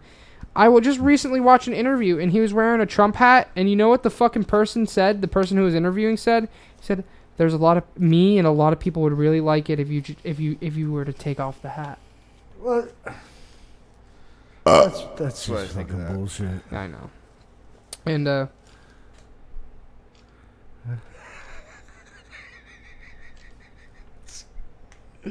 but fucking all I know is that like I think he's a primetime example. he didn't follow the rules, but he's so fucking big right now that he has just caused an absolute shitstorm. And it's like, people still want to support him. Unlike like somebody more small time or maybe an actor who could just fall off and no one would care. Him, on the other hand, he's kind of too big to take down. Yeah. And because he's so big, if he gets taken down, it's kind of noticeable. It's kind of like Donald Trump. It's kind of like you can't really take down Donald Trump because if you do, everybody's going to notice. Hey, so, do me a favor right now. okay. An American name. What's an iconic, high-class, multi-million-dollar fucking name in this country that has been for the last 100 years? Last 100. There's centers named after him. There's all kinds of shit named after him. Kennedy? No. Take You out talking about a brand or a name? a multi-millionaire family tied in with banking. Are you Rothschild? No, American. are you talking about what's his fucking name? Come on, say it, man. One of the motherfuckers just finally died not too long ago. After like getting fucking 4 fucking hearts. Yeah, I know who you're talking about. I forget his name. No one else can get hearts. Because he died and he But died. this motherfucker got 4 of them. Yeah, I forget his name because he... Rockefeller. Yeah, because he fucking finally went away. And Yeah, Rockefeller. And now they have nothing to do with anything again. Rockefeller. It's kind of... It's the richest, one of the richest families in this country. Yeah, he fucking disappeared. You haven't heard anything about them in a Yeah. while now. Ever They since he died. They market and brand everything in their name. Yeah. Tell me how Jay-Z got Rockefeller Records. Wait, what? Think about it. Illuminati. For real, they say that He Jay-Z... doesn't have his own fucking brand. Yeah, I was gonna say, Record isn't he fucking rich enough to have his own brand? It's called Rockefeller Records. Wow. Well, Do you really think the Rockefellers, fellas, the Rockefellers buddies, pals. would let that happen if there wasn't a connection there? Yeah. That's their brand. That's their name. My brand. All the Rockefellers are white. Pretty sure Jay-Z's black. And now I he's heard he's a fucking reptile. So. and now he's got Rockefeller Records. There's a connection there, man. If you don't see it, fucking retarded. Gah. In my time of listening to this shit, dude, we totally got to do shit on fucking Seth MacFarlane, The Simpsons, and all that. Whatever it's called, the shit that they show on the show, then it happens. Predictions, the Simpsons stuff. Yeah. Yeah, we gotta do that. Kind of weird. I have to apologize to fans right now because I'm feeling pretty fucking good right now. I hope they're fucked up listening. Yeah. Get yourself a drink, pal. Yeah. I'm better now. Yeah, yeah. About an hour ago, I was ready to fall off this fucking chair. Dude, fucking Mike, literally, I was watching him pour, he poured like half of it Coke, and I was like, he's not putting Kraken in that. He's not filling the rest of that with Kraken, is he? And then he did. I did it backwards. I normally do it the other way to see how much Kraken I've actually got. And fucked up. And We did mention Limp Bizkit, right? Mhm. yeah. I cannot believe we Just broke in the case we streak. didn't, Limp Bizkit. I cannot believe we My broke way. the streak last episode. My way or the hype. Because I listened. Break stuff! Yeah. Every Monday night at the Airplane Factory, I listen to. Make sure we fucking Limp Bizkited. Yeah, and we Calling out fucking all ICP fans. Since you guys tried to dropkick Fred Durst, we are at war. did. And I apologize to the fans. I had a little too much to drink, but me and Jimmy Bones, we had a rough week, man. We got some bad news at the Airplane Factory. Yeah. And some other shit. And One could say that, not to mention just the last couple days, not to give you guys a sob story, but I haven't been feeling too good. Yeah, I've been kind of like depressed. So yeah, we're losing our shift. yeah, we're losing our shift. I'd like to blame Obamacare, but I just have asshole fucking managers. Well, no, regardless, like, honestly, like, in that, like, I feel like I've been pretty low energy lately. No, in and outside of the podcast, I've been pretty low energy. It's just, like, I just kind of feel like I'm going nowhere in my You've life. been sucking, man. Yeah, thanks for reminding me. Don't worry, I've been sucking too, man. No, I've been really It's all my bad. fucking I feel pretty useless at work lately. fucked up dreams, man. It's like I get to work, and it's like back in when I first started at the airplane factory, I used to be able to push myself. I used to pump myself up. Dude, you used to make so many wings. Yeah. I used to be able to pump myself up, and I used to be like, okay, I can fucking get shit done. I can throw a lot. I can do this. How sometimes you've made motors and propellers. You wired up the whole cockpit. Nowadays, I can't even paint the plane. I feel you. You can't even put the air in the tires. But, dude, after, oh my God, I can't tell you how many years I worked third shift. Dude, I wish I could. It's coming to an end in like 2 I weeks. wish I could just get like honestly, I wish I could just get 1 year vacation, 1 full year, and just. Well, set up fucking Patreons. Hey, does anyone go to the website? Go to the website. Yeah. If you're Well, I'm gonna listening. mention it. I'm really about to end the podcast because we're approaching 3 hours. I'm really disappointed in the fact that I can't find a fucking Limp Bizkit soundboard. Like, why is there not a fucking Limp Bizkit soundboard? I can do a disc soundboard. Yeah, myself. Fucking tell him, Wes! It's like a chainsaw! What? Chainsaw! What? So wait a minute. I'm pretty sure he mentioned earlier about that showdown. LIMP Biscuit is right here. That showdown in Philly. Yeah. Limp Well, it's actually Bizkit. in New Jersey Limp now, Bizkit. but- Limp Bizkit. Yeah, I fucking love Lamp Basket too. Hey, speaking of Eddie Murphy, because I just do let Eddie Murphy off. I want to say Fucking something. Limp Bizkit featuring Eddie Murphy. I just want to say something about Eddie Murphy, and this goes back to the whole.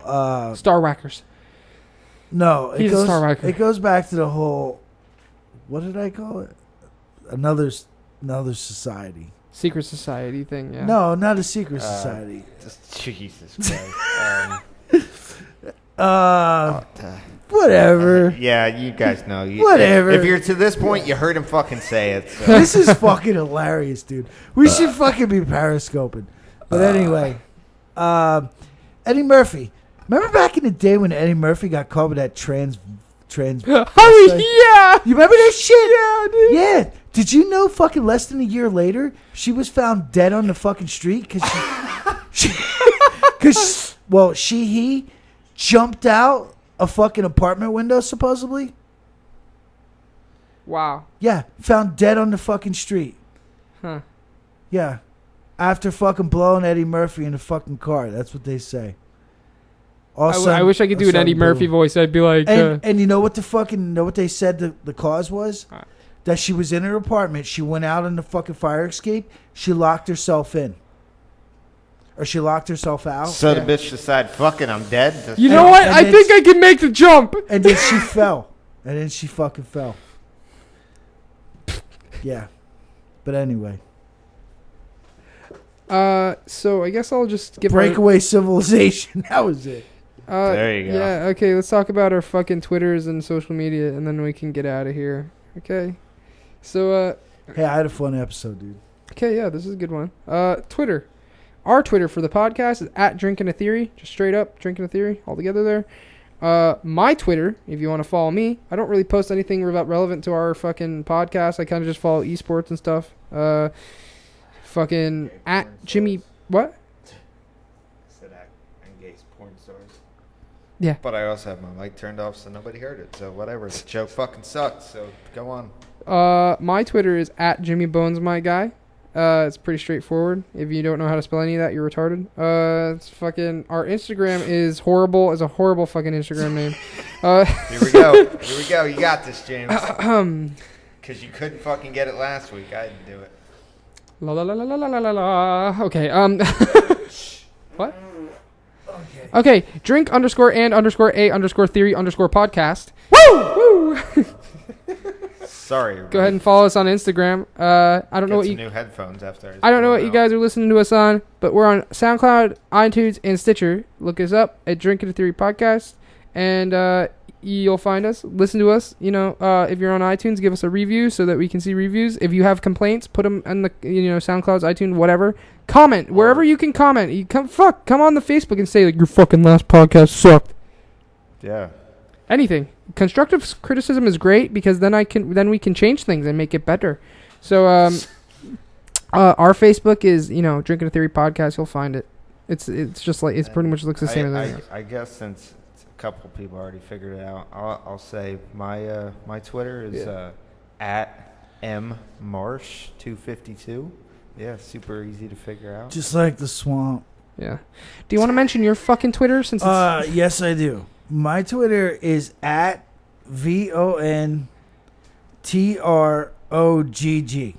You just go there, call me a fucking douchebag, call me a piece of shit asshole. Wait, what was that? I don't think I have you added. What was that? Ask me what the fuck it means when it says, is that menstrual blood? I don't think I have you added. What did you say that was? At It's go ahead and tell him, are you into menstrual blood or something? At VONTRGG.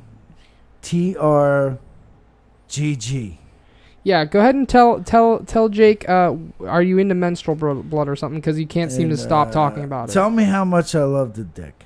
Okay, yeah. Our website, drinkingatheory.com. Please go there. It looks really cool. It's a very cool website, and Jake worked really hard on it, and it looks good. Yeah. It looks cool, man. I don't get to push shit up there enough. Well, because we don't really have much activity. Dude, I gotta give you the keys so you can fucking post shit. Yeah. Well, go on there. Just check it out. Just visit there. Check it out. It fucking looks cool. I don't even know how the keys work. On my phone, I have everything remembered. Well, whatever. I'm just saying, go ahead and check out the website. It looks cool. Even if you have no reason to be there, just like check it out. Be like, oh, look, it's a cool website, and then you can leave if you want to.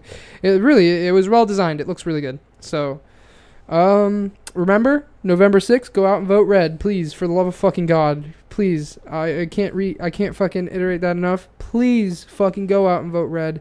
If you believe in fucking freedom, your freedom of speech, your right to bear arms, if you believe in what it means to be a fucking American, please, because if we lose Trump, if we lose all this shit, we're all gonna get raped in the ass. I don't know if that'll happen, but just the way Jimmy likes it. All I know is that you don't want this shit to happen. You don't want to lose your rights. You don't want to lose your liberty. Think about your founding fathers. Think about them fighting 250 years ago, fighting their own countrymen. Yes. The people that they fucking the society that they came from, and the fucking the war that they fought. The war that they fought to achieve independence, to become an independent country and live with liberty and freedom away from a fucking monarchy, because they believed in personal freedom, liberty, all that shit. Go out and vote. Yeah. Fucking retain these rights. Don't let anybody take them from you, because if you fucking let it happen, you're losing them. You fucking losers. So don't fucking lose it. Go out, vote November 6th. Hit that big red button for the fucking Republicans, please. Just make sure it doesn't say launch on it. Just one more thing. I want to thank White Queen Patriot. She just followed us. Okay. Oh God, that's a little bit racist. Nah, that's just about anything, everything, whatever. So come listen to us next week. We got a free episode, and you can expect that. What like the first hour of this one was like. Except for it's gonna be more hectic and probably more drunk. We'll see. I would like to thank Frozen Alaska. They just followed us as well. Okay, yeah. So I guess you just started a Trump train, didn't you? No. These motherfuckers are following us, dude. Thank you guys for the follows. Seriously, thank you for everybody for following us. If you're hot or anything, James needs a girlfriend. God, please, I need a fucking girlfriend. Maybe something. I literally just pushed my face into my mic. Yeah, I need Gucci. Whatever. All right. We'll see. I hope this episode was interesting for everyone. It was a good fucking episode. Thanks but a lot. Keep yeah. listening. Yeah. See you next week. Free episode. We're gonna fuck around. So come check us out. Peace. Bye. What do you got to say, Jake? You gonna say anything before you leave? Yeah. Yeah. I